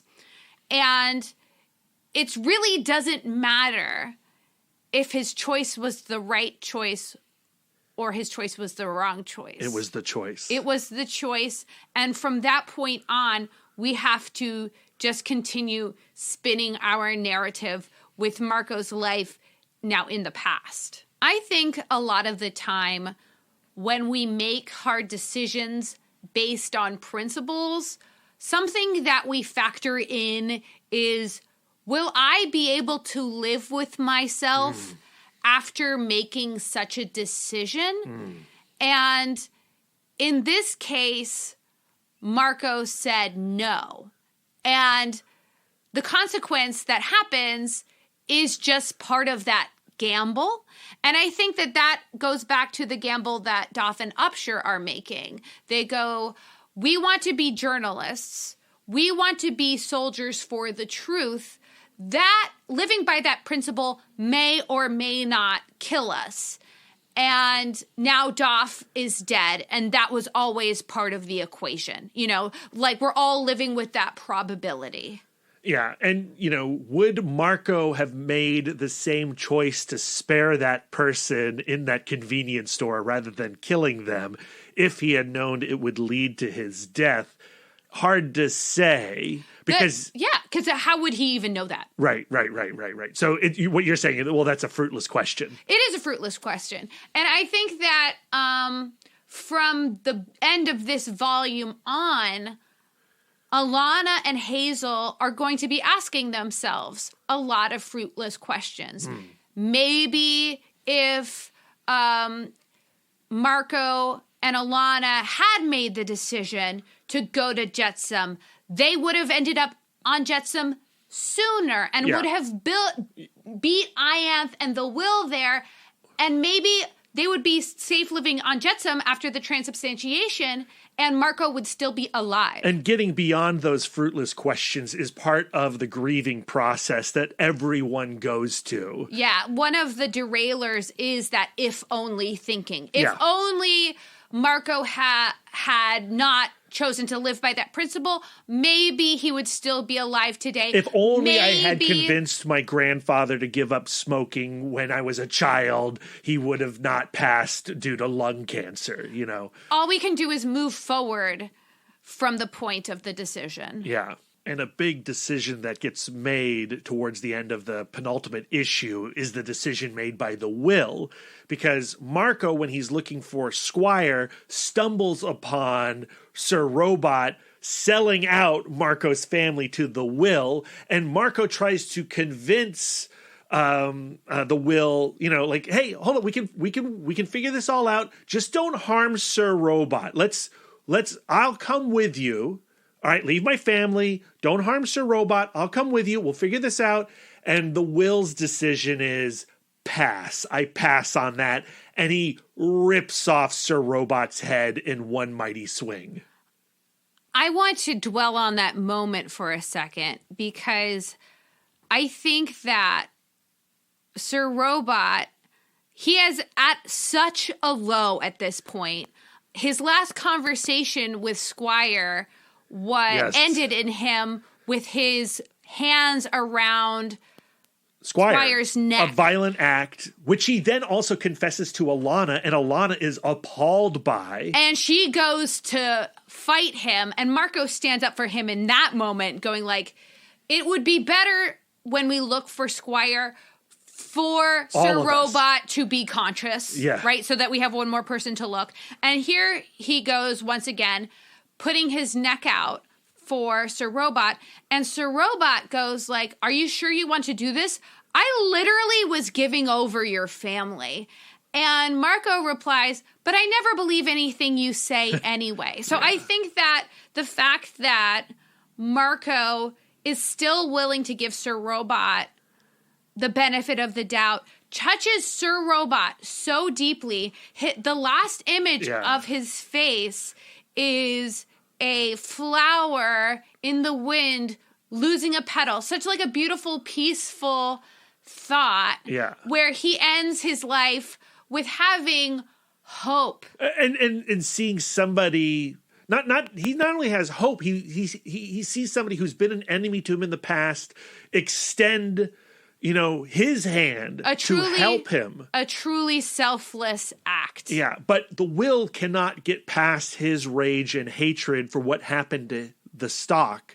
And, he decides, he chooses violence. And Lisa, you knew that this volume was going to end with Marko's death, but you did not know that Sir Robot was going to die. Although you did speak to me off mic where before you got to this volume, you were kind of thinking like things were not going to go well for Sir Robot. What was your reaction to this death in the penultimate issue? The foreshadowing that made me think that maybe Sir Robot was going to die was Hazel narrator saying that Squire would ultimately become her brother. Right.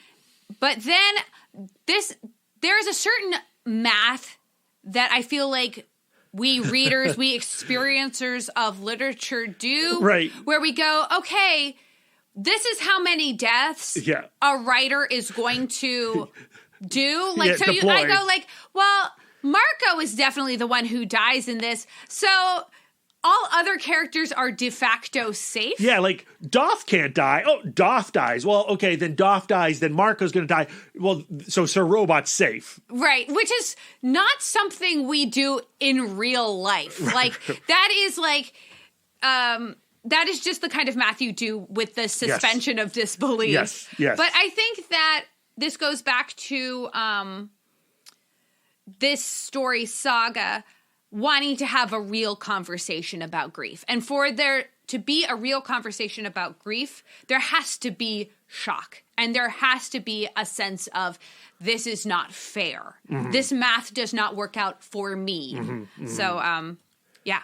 Yeah. So were you narratively happy? Were you like, what was your emotional reaction to it?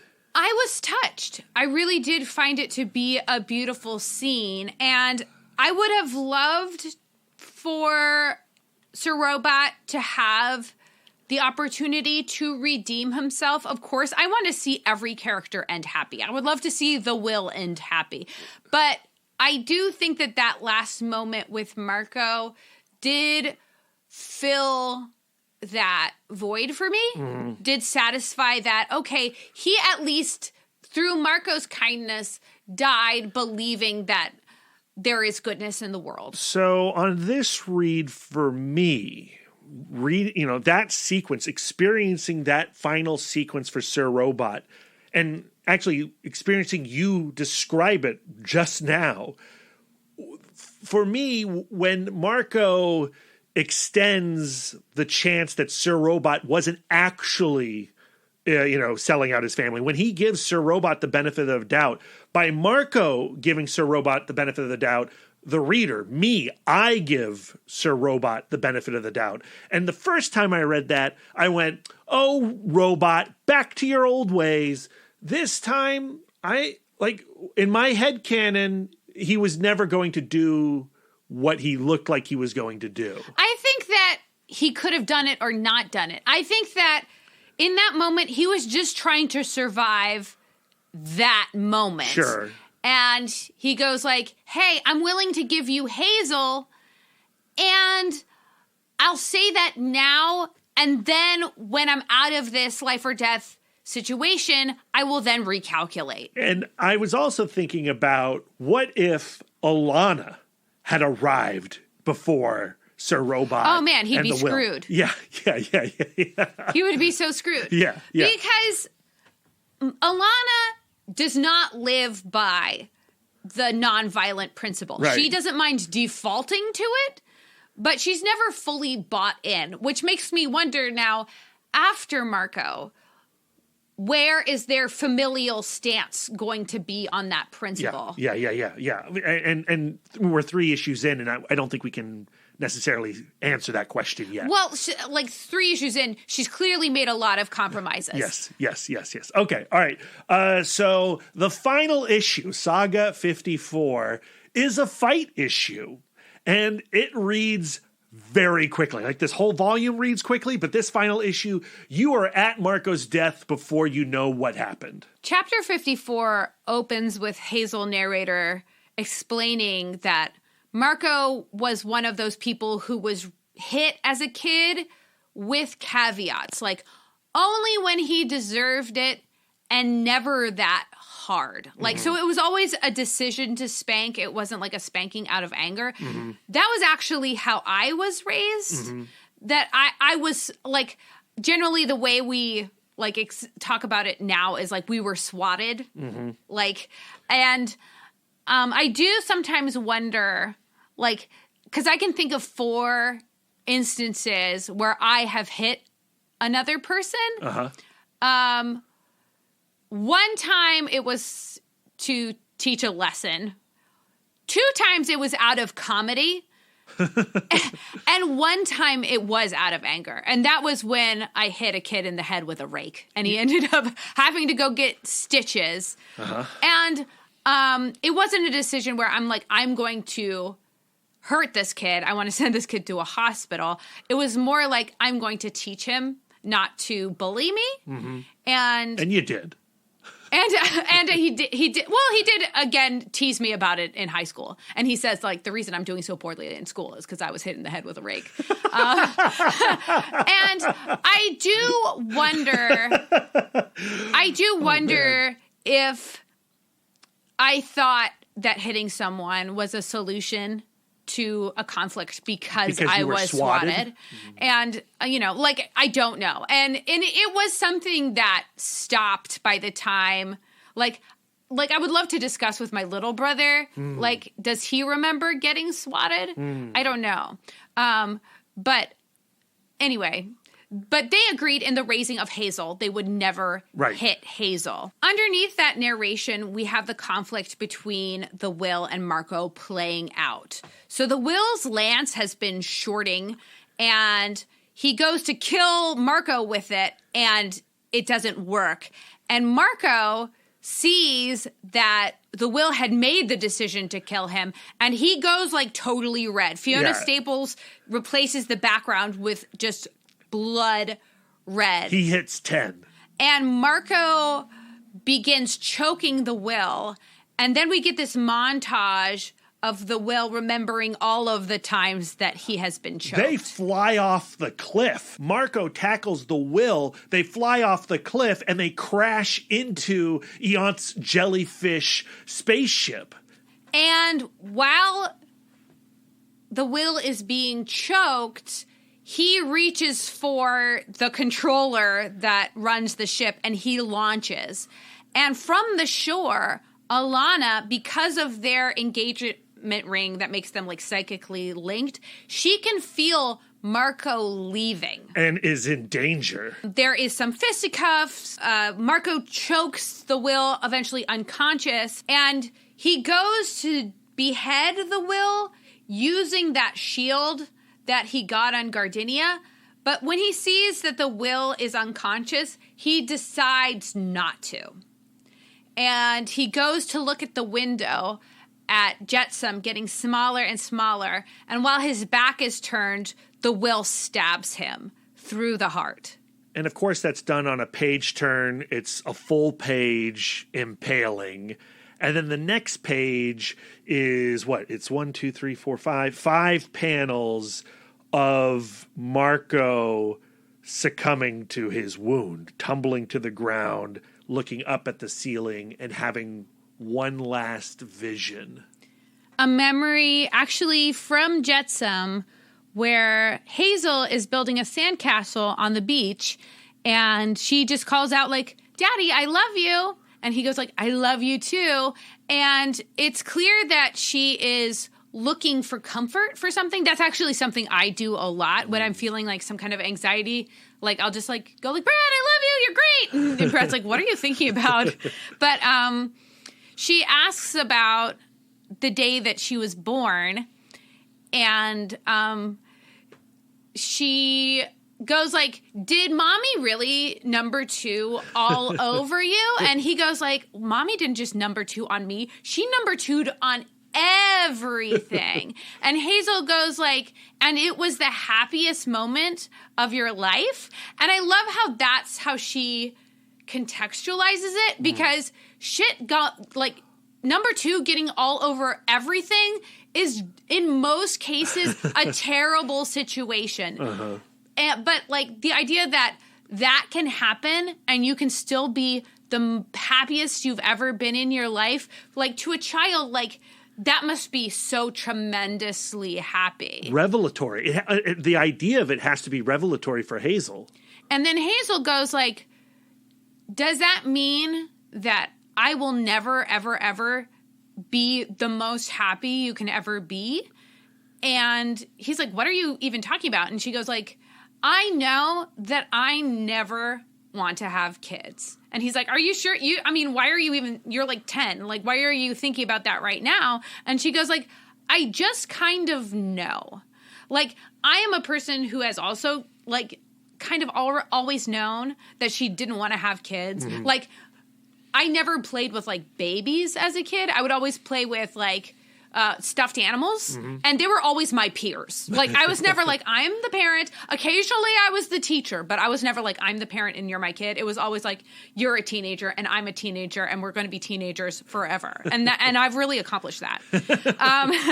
But she says like, I'm glad you made me, and I recognize what a tremendous sacrifice that means, but are you going to be mad if I don't in turn continue that legacy and make more children?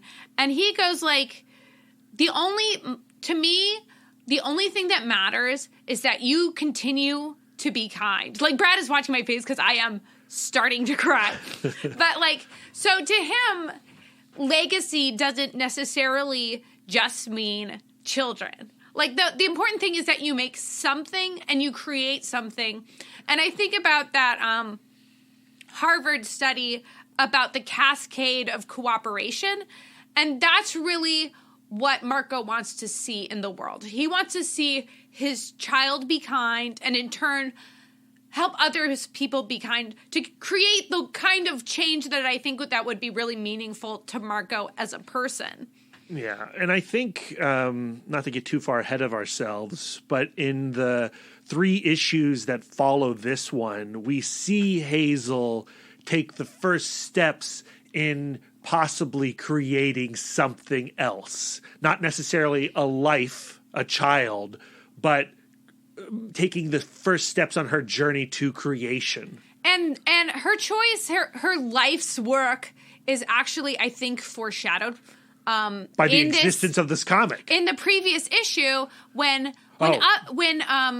Squire is missing, she begins making up a song to herself about finding Squire. So we see her using music and creating music as a sort of coping mechanism, which then I started kind of rolling the foreshadowing back and going, back when she was in prison with her grandmother, like the one thing she remembered about her mother was that her mother was a bad singer. Right. So we know from that point that Hazel has taste. And taste is really the beginning of creativity. Like, I know what I don't want to hear, and what I don't want to hear is my mom singing. And then also, the thing that she remembers specifically about Isabel is her goodnight song. And she remembers all of the words to the goodnight song from the beginning to the end, which she sings to her, quote unquote, brother. Right. And we have Saga the comic, her narration, as this work where she is connecting all those dots, and we're playing catch up on those dots being created or being connected. And we are seeing that she is possibly telling her parents' story. And her parents' story will continue beyond her and is also part of the creation act. We're also discovering music in these 3 issues after this one, too. Oh, okay. So we're talking about slightly different things. No, I think we're talking about 2 separate things. Yeah. But both things are creation. So yeah, I think she's moving towards being a musician. Yes. But I also see her creating a narrative identity for her family. Yes. She sees the sacrifices that her parents made for her to continue. She's folded that into her story of transformation, growth, and continuation. And we actually get this reflected in the narration where she says, like, she goes back to that thing of, like, I started out as an idea. And, and thanks to my parents, I get to grow old. And not everybody does. And not everybody does. And then we see Marko dead on the floor. Yeah. And, another thing I was thinking about while revisiting this issue is earlier on in Saga, and I can't remember what issue, she refers to her present self, Hazel narrator's present self, as nobody particularly special, and I think what ultimately makes Hazel special is the art that she will create as a musician, hopefully, and the telling of her parents' story. I think that it's interesting, like, her going, like, I never became particularly famous, but here I am telling this story. And, I go back to Marko working on the novel, and Alana going, like, are you doing this for extrinsic motivation? Are you doing this to publish it? And he goes, no, I'm doing this for intrinsic motivation. This is, I need to tell the story because I need to create something that I believe in. But I'm wondering if she also has her mother's idea of wanting this thing to be read. And could we be reading the final document that gets out into the world and lets the universe know that Hazel exists? Could that be the climax of issue 108? We don't. Well, I sure as hell want to keep reading. Yes. So I can find out. We're halfway there. Yeah. And so you want to keep reading, Lisa. We have read something that forever shifts our idea of what we thought Saga was going to be. You were talking about how in the fadeaway arc on Gardenia, this is not what you signed up for. And I had quit. And you had quit, and you only came back when we made Marko and Alana a couple on Comic Book Couples Counseling. And now you've continued reading. This recent arc is volumes 5, 6, 7, 8, and 9. And Saga is certainly not what you thought it was when you read those first 6 issues. And you're still excited by it? Are you nervous by it? Like, you've read the 3 issues that come after this. Are you satisfied by those 3 issues? Of course I'm not. My expectations were so high. And there was so much I wanted to see. I wanted to grieve Marko. I wanted to see Alana's reaction. And of course, the narrative subverts that expectation, leaving me wanting. Yeah. But, like, one thing I've learned about Saga is, like, every other time I've held on, I'm grateful that I did. Yeah. Do I think that will always be the case? I don't know. But it goes back to the probability thing of, is it worth the gamble of me being disappointed? Yeah. And right now I'm saying yes. Yeah, it's interesting. I am right there with you. The 3 issues that come after this one, we have, of course, another significant time jump. We aren't allowed to grieve. And like the way that those issues really seal the deal that Marko is dead. Like, there was like a part of me when I picked up issue 55, maybe Marko is alive and maybe this is all some joke, although I never really believed that, but I had like that glimmer of hope. But then when we see in issue 55, spoilers for issue 55, Gwendolyn and the Will having sex next to the skull of Marko, like that is Brian K. Vaughan and Fiona Staples saying, he's dead. He is dead, and it is so cruel. There's so much cruelty in the issues that follow issue 54, and I'm struggling with what I would call a mean-spirited nature, which has been present since almost the beginning of Saga, with where we are now, knowing that it is the halfway point. And if someone were to jump ship and say, like, this is not what I wanted, I'm out of here, I cannot blame that person for stopping reading Saga. I totally understand it. And while I am not necessarily, quote unquote, enjoying the return of Saga, I have fallen so in love with these characters that are still here, mainly Hazel and Alana. And I have a faith in the storytellers, Fiona Staples and Brian K. Vaughan, that I'm going to continue reading. Now, that might change, but I'm definitely going to give it this volume, whether it's a satisfying volume or not, the volume 10. And I'll probably give it another volume after that. And maybe I'll reevaluate if I want to keep on going. But I have invested so much time. And there is no other couple that we have covered on Comic Book Couples Counseling that we have spent this amount of time discussing. In fact, this episode is our longest episode we've ever done. And I am in it till probably issue 108. Something really objectionable would have to happen for me to go away. And that's possible because there's been so many objectionable, problematic things in this book. And the pattern that Brian K. Vaughan and Fiona Staples have developed of like, here's happiness, here's cruelty, here's happiness, here's cruelty. I'm so aware of it now. I'm also skeptical of it too. But I'm in love. I'm in love with these characters. I think that there is one promise that we can make right now to our Comic Book Couples Counseling listeners out there. And that is we will never hate read or hate cover anything. If at some point we go like, okay, Saga is no longer for us, we will not cover it on the podcast because that's not what we're here to do. Yeah. And so I think what we are going to do, let's go back to that conversation we were having at the start of this episode regarding the 3 issues. I feel like we don't really want to cover them now. But I think Volume 10 would be a good episode. It won't be a Marko and Alana episode. I think we are done discussing Marko and Alana as a proactive couple. Okay. But I think we can cover Saga Volume 10 as a single episode when it comes out in October. Sure. Yeah. Oh, that was easy. That was easy to convince. Yeah. But then I will put out there that if I hate it, I'm not going to want to talk about it. Well, and fair. Yeah. So we're not making a promise like in October there will be a Saga Volume 10 CBCC episode. We will revisit that when those issues finally come out. Yeah. So we've got like 3 more issues until that arc is concluded.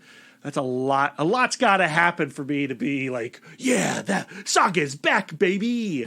But I'm also excited that Saga is back, baby. And I'm very happy that we have reached somewhat the conclusion of our Marko and Alana episode, Lisa. Anything else? Is there anything else we need to cover? Well, obviously we have to cover what we have learned and what are our takeaways. But before that, can I just put a pin in, not put a pin in, but like kind of button up my hitting a kid in the head with a rake story. Okay, yeah. We need to know the details, Lisa. Well, I think that I need to contextualize it by saying I was in 3rd grade. Yeah. I was a smallish child. I did definitely know better. Like I knew once I did it. I went red, and in an instant, I made a terrible decision. You did. It was like the incident with Squire and Hazel. Yeah, and I did get spanked for doing that. Okay. And, but not hard. And I did deserve it. Caveats. Whatever. But the conclusion of that story was actually my parents taking me to that kid's house to apologize. Oh, I know this story. And I went and I apologized and said I was sorry that it happened. And I was crying as I was apologizing. I felt terrible. And then his parents said something really curious to me. And that was, he probably had it coming. Oof. Which I think speaks to our culture of violence. Where the idea that he was a grade ahead of me, that a fourth grader could have it coming, that a third grader lash out at him with a weapon. It's interesting, Lisa. And I think that it's something that I have, like, kind of been, like, there was a time, a long time, up into adulthood, where I would not even talk about this incident. I'm still extremely ashamed of what I did. But at the same time, like, I cannot put myself mentally back in the head of that third grader who got upset. Yeah, you got to forgive that third grader. Though it was, I guess I don't need to give any more details, but it was something like triggering my upholder tendency. Clearly. Where we were playing a game, and I had rules to the game, and he broke the rules, and they were breaking, like, and they were laughing at me, and so I was like being bullied, and I got upset. You know, the only time I've ever been in a fight, I was a little bit older than you, 5th grade.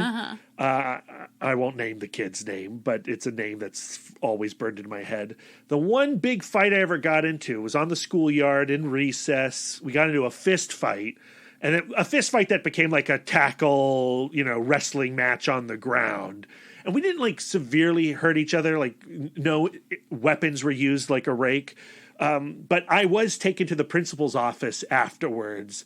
And I was the one who lashed out first. I threw the first punch. And the principal told me he had it coming. Yeah, that's messed up. It's interesting. Yeah, that's really messed up. He did have it coming, though. He was bullying me. That's my perspective on it. He probably thinks the exact same thing. So, how did he do in high school? What, did he keep up, or did you sustain injuries? This was my dad was in the Navy, and so we were traveling a lot. So I only spent 1 year in 5th grade. So I left that school at the end of that year, and I never saw that kid ever again. Oh, yeah, interesting. So, Brad, yeah. Do you have any takeaways from How to Be Sad or from our conversation about Saga this session? I mean, obviously I have takeaways from How to Be Sad. I think How to Be Sad has been one of the more interesting books that we have covered on the podcast. I love the idea of your grief being a monument to the person that you have lost. And I think that is something that I will be holding on to for some time to come. I mean, as we get older, our parents get older, and my worries around my parents intensify. And I now have friends who have lost their parents, and I see the pain that causes them. And I think the idea of removing shame from feeling sadness is essential, and we should work on that as a culture. So I got a lot out of Helen Russell, and I think it was a great pairing with Saga, a comic that has so much sadness to it. What have I learned about myself and my relationship with you from Marko and Alana? I don't know if I can just put it into a sentence, right? Their relationship is defined by its tumultuous nature, which I think all relationships are defined by the tumultuous nature. And I've never been one to go like, oh boy, a marriage is hard work. Yeah. I hate that. I'm not saying a marriage is a hard work. But I do think that all relationships have those peaks and valleys. And the ones that survive those peaks and valleys are the ones that have the most open communication and recognize how the partner completes something that is missing. And, Marko, it's the Jerry Maguire thing. You complete me. Marko is completed by his relationship with Alana and Hazel. And Hazel is completed by her relationship with her father. Alana is completed by her relationship with Marko. And yeah. Yeah, I think to go off of the completed idea is because of those relationships, they felt like they could be better people. Where I think sometimes... And they strive to be better because of the relationship. Exactly. I feel like sometimes when you're in a lower stakes conflict, you go like, well, I would rather stay the same and lose this relationship. Where I think that Marko and Alana repeatedly go like, well, I would rather change and keep the relationship than stay true to myself. Like, I hate, like, I'm going to use another platitude that I hate. Like, would you rather be right or would you rather be married? Like, and I think that they, again and again, have chosen the relationship over staying the same. This is what you learn about Marko and Alana, is that their evolutions are happening because they want to change. Like, Marko is changing because he is changing himself. He is not changing Alana. And Alana is changing because Alana is changing herself. She's not changing Marko. They're not trying to change each other. They're trying to change themselves. And I think that's something that you really discover when you are in a union. Yeah. Like I want to change myself because I want Lisa to be proud of me. You know? Yeah, I think another thing that we didn't talk about a lot is how Alana and Marko would talk openly in front of Hazel about conflicting principles. And I think that the other adult figures around Hazel who would take, whenever they were with Hazel, they would always take it upon themselves to impart part of their wisdom to her as well. Even when they resisted it, like Petrichor, right? Like, Yeah. I'm not going to talk to you about this stuff, child, but always ends up talking about the adult stuff with the child. I think that because of the nature of Marko and Alana's relationship with Hazel and how they didn't shy away from adult conversations in front of her, and wanted to impart the best of themselves to her, these other people were also inspired to impart the best parts of themselves that they've learned from their journeys to Hazel, which has turned out to, has resulted in this really thoughtful, really vulnerable, really considerate individual. So what I am now seeing Saga as is the story of Hazel and how all these people contribute to what Hazel becomes. And, you know, talking about internal change, but also as a result of outside factors. So if that is the truth, Alana could go. I used to think, like, you know, when Marko first died, I was like, oh, so this is going to be a mother and daughter story going forward. And in the 3-year process of thinking about that, yeah, I don't think Alana's safe from Brian K. Vaughan and Fiona Staples. I don't. I think Hazel's safe. Yes. I mean, I think there is a real asshole move that could happen where Brian K. Vaughan also kills Hazel, and Hazel is a specter a la Isabel. But I don't believe that in my heart. I think the line that makes me go like, that probably will not happen, is the fact that she says that she gets to grow old, which I think is a very specific thing. I don't think that she would say that Isabel, even though she lived, you know, decades and decades and decades, I don't think that she would ever say, I got to grow old. I think she stayed a teenager. So if Hazel dies in issue 108 and she's like 25. Yeah. But I do think what we're going to get is, so we've had the first 10 years of Hazel's life in issues 1 through 54. And I would like to see issues 55 through 108 take her to her 20s. Yeah. Like, I'd really like to see an adult Hazel for a significant amount of time. Mm-hmm. Yeah. So I don't know.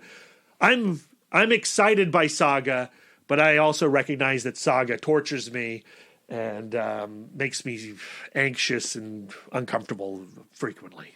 Just to put a button on how to be sad, when I created my notes for this particular book, I've stated this in the past, that I really did try to keep it to the action items. Mm-hmm. I took a lot of the memoir type material out of it. Mm-hmm. I think that maybe in a way that would have actually offended Helen Russell. I have no idea. Like, of course, I did not consult with her at all. Right. I'm just like going off, you know, the cuff.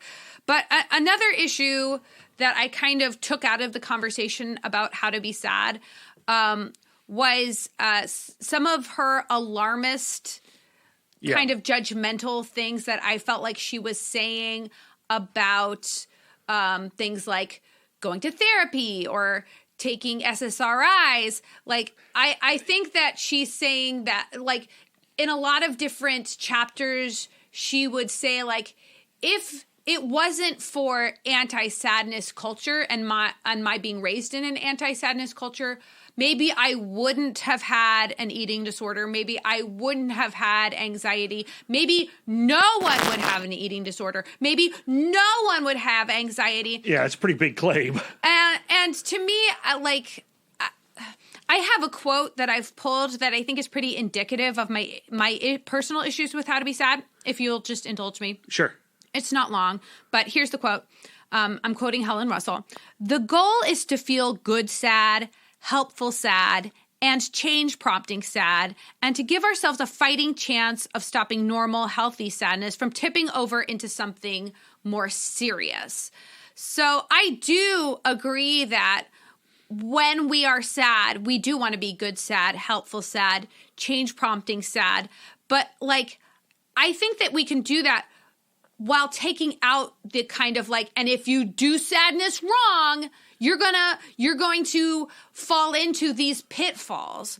Like, to me, like, this foreboding or else hanging over the narrative, to me, comes across as a little bit judgmental. Sure. If you don't know this, listener, every time we pick a self-help book, that is not us endorsing that self-help book in whole. That is us using that self-help book to guide us through the couple that we are in session with.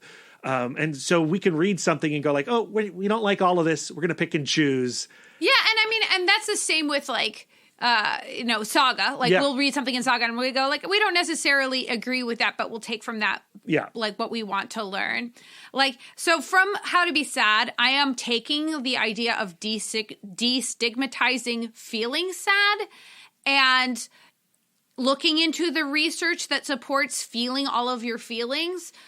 But to me, I'm just going to go like, now I have this many more tools in my toolkit. Yes. I have forest bathing in my toolkit. I have telling my story in my toolkit, you know. Also, like, often I tout, like, I need a book with citations, you know. And to me, I think she includes a ton of citations in this book. But I also don't get the impression that she has done the background research on each of the studies that she has cited. And I'll just use one example that was kind of a red flag to me, could very well mean nothing. But do you remember from the beginning of the episode, the study where music was played for depressive and non-depressive participants? Okay, so she used two songs actually as the examples of the sad songs. One of them was Barber's Adagio for Strings, which was a piece that I'm very familiar with.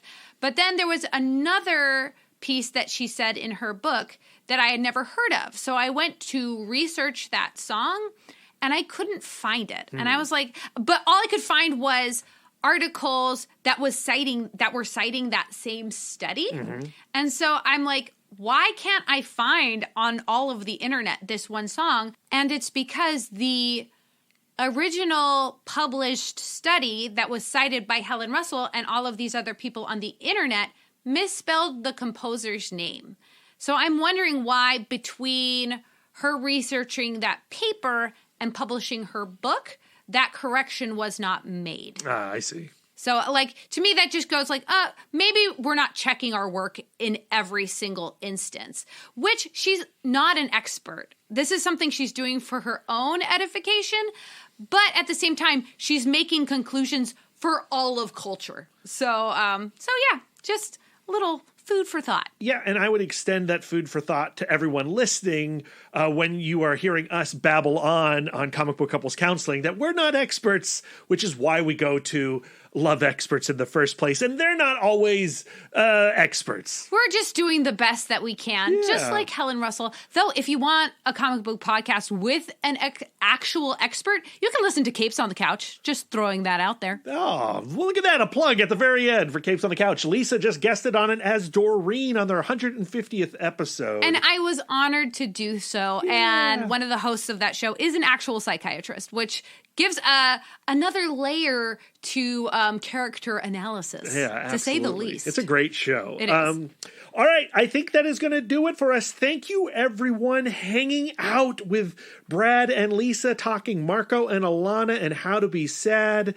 If you did reach the end of this episode and had a good time, please share this episode with your friends. We're really proud of our Marko and Alana series. Percentage-wise, it takes up a good chunk of what we do here on the podcast. So if we can get as many people on the planet to listen to this episode as possible, we would be super grateful for that. How do we end these episodes normally, Lisa? We usually say what's coming up next week. Oh, right. Oh, my goodness. Everyone. We have a massive, epic creator corner with cartoonist Jeff Smith, the creator of Bone, Razzle, and the new series Tukey, Volumes 1 and 2. Frankly, I cannot believe that Jeff Smith agreed to come onto our show, and it's honestly a dream come true. We've already had this conversation. It's a delightful conversation. If you have not read Tukey Volume 1, I would suggest that you do so. It is currently available in paperback as well as digital.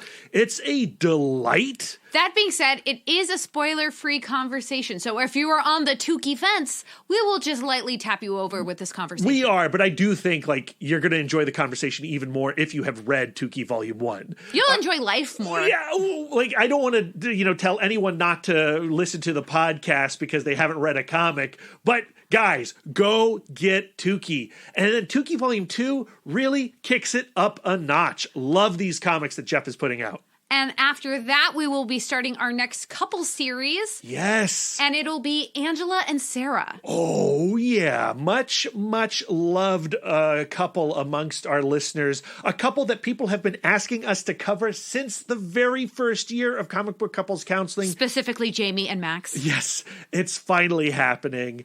And I think it's a good couple, and it might roll right into another Asgardian couple. We'll just put that out there right now.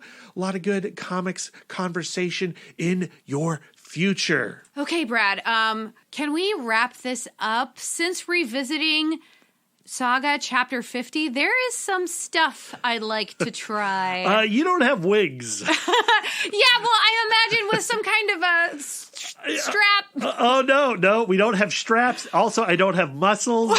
So where can our listeners send their words of affirmation to you? You can find me on all social medias at MouthDork.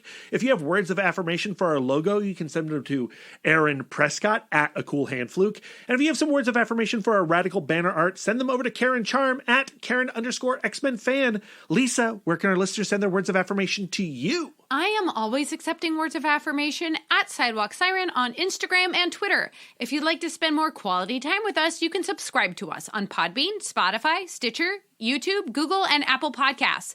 If you'd like to get exclusive, you can join our Patreon. Keep in mind, it's not P, where you'll get more content, including weekly bonus episodes. Oh boy. If you'd like to reach out and touch us electronically, you can email the podcast, cbccpodcast@gmail.com. You can visit our website, comicbookcouplescounseling.com, or follow us on Instagram and Twitter at CBCC Podcast. You can give us the gift of 5 stars on Apple Podcasts, and if you'd like to do an active service, why not write a review of the show while you're there? We are fluent and receptive in all 5 love languages. It really warms our hearts and helps the pod. So until next time, friends, keep your love tank full. And your psychic rapport open. Keep in mind that all of the activities I've listed can be done while processing our sadness.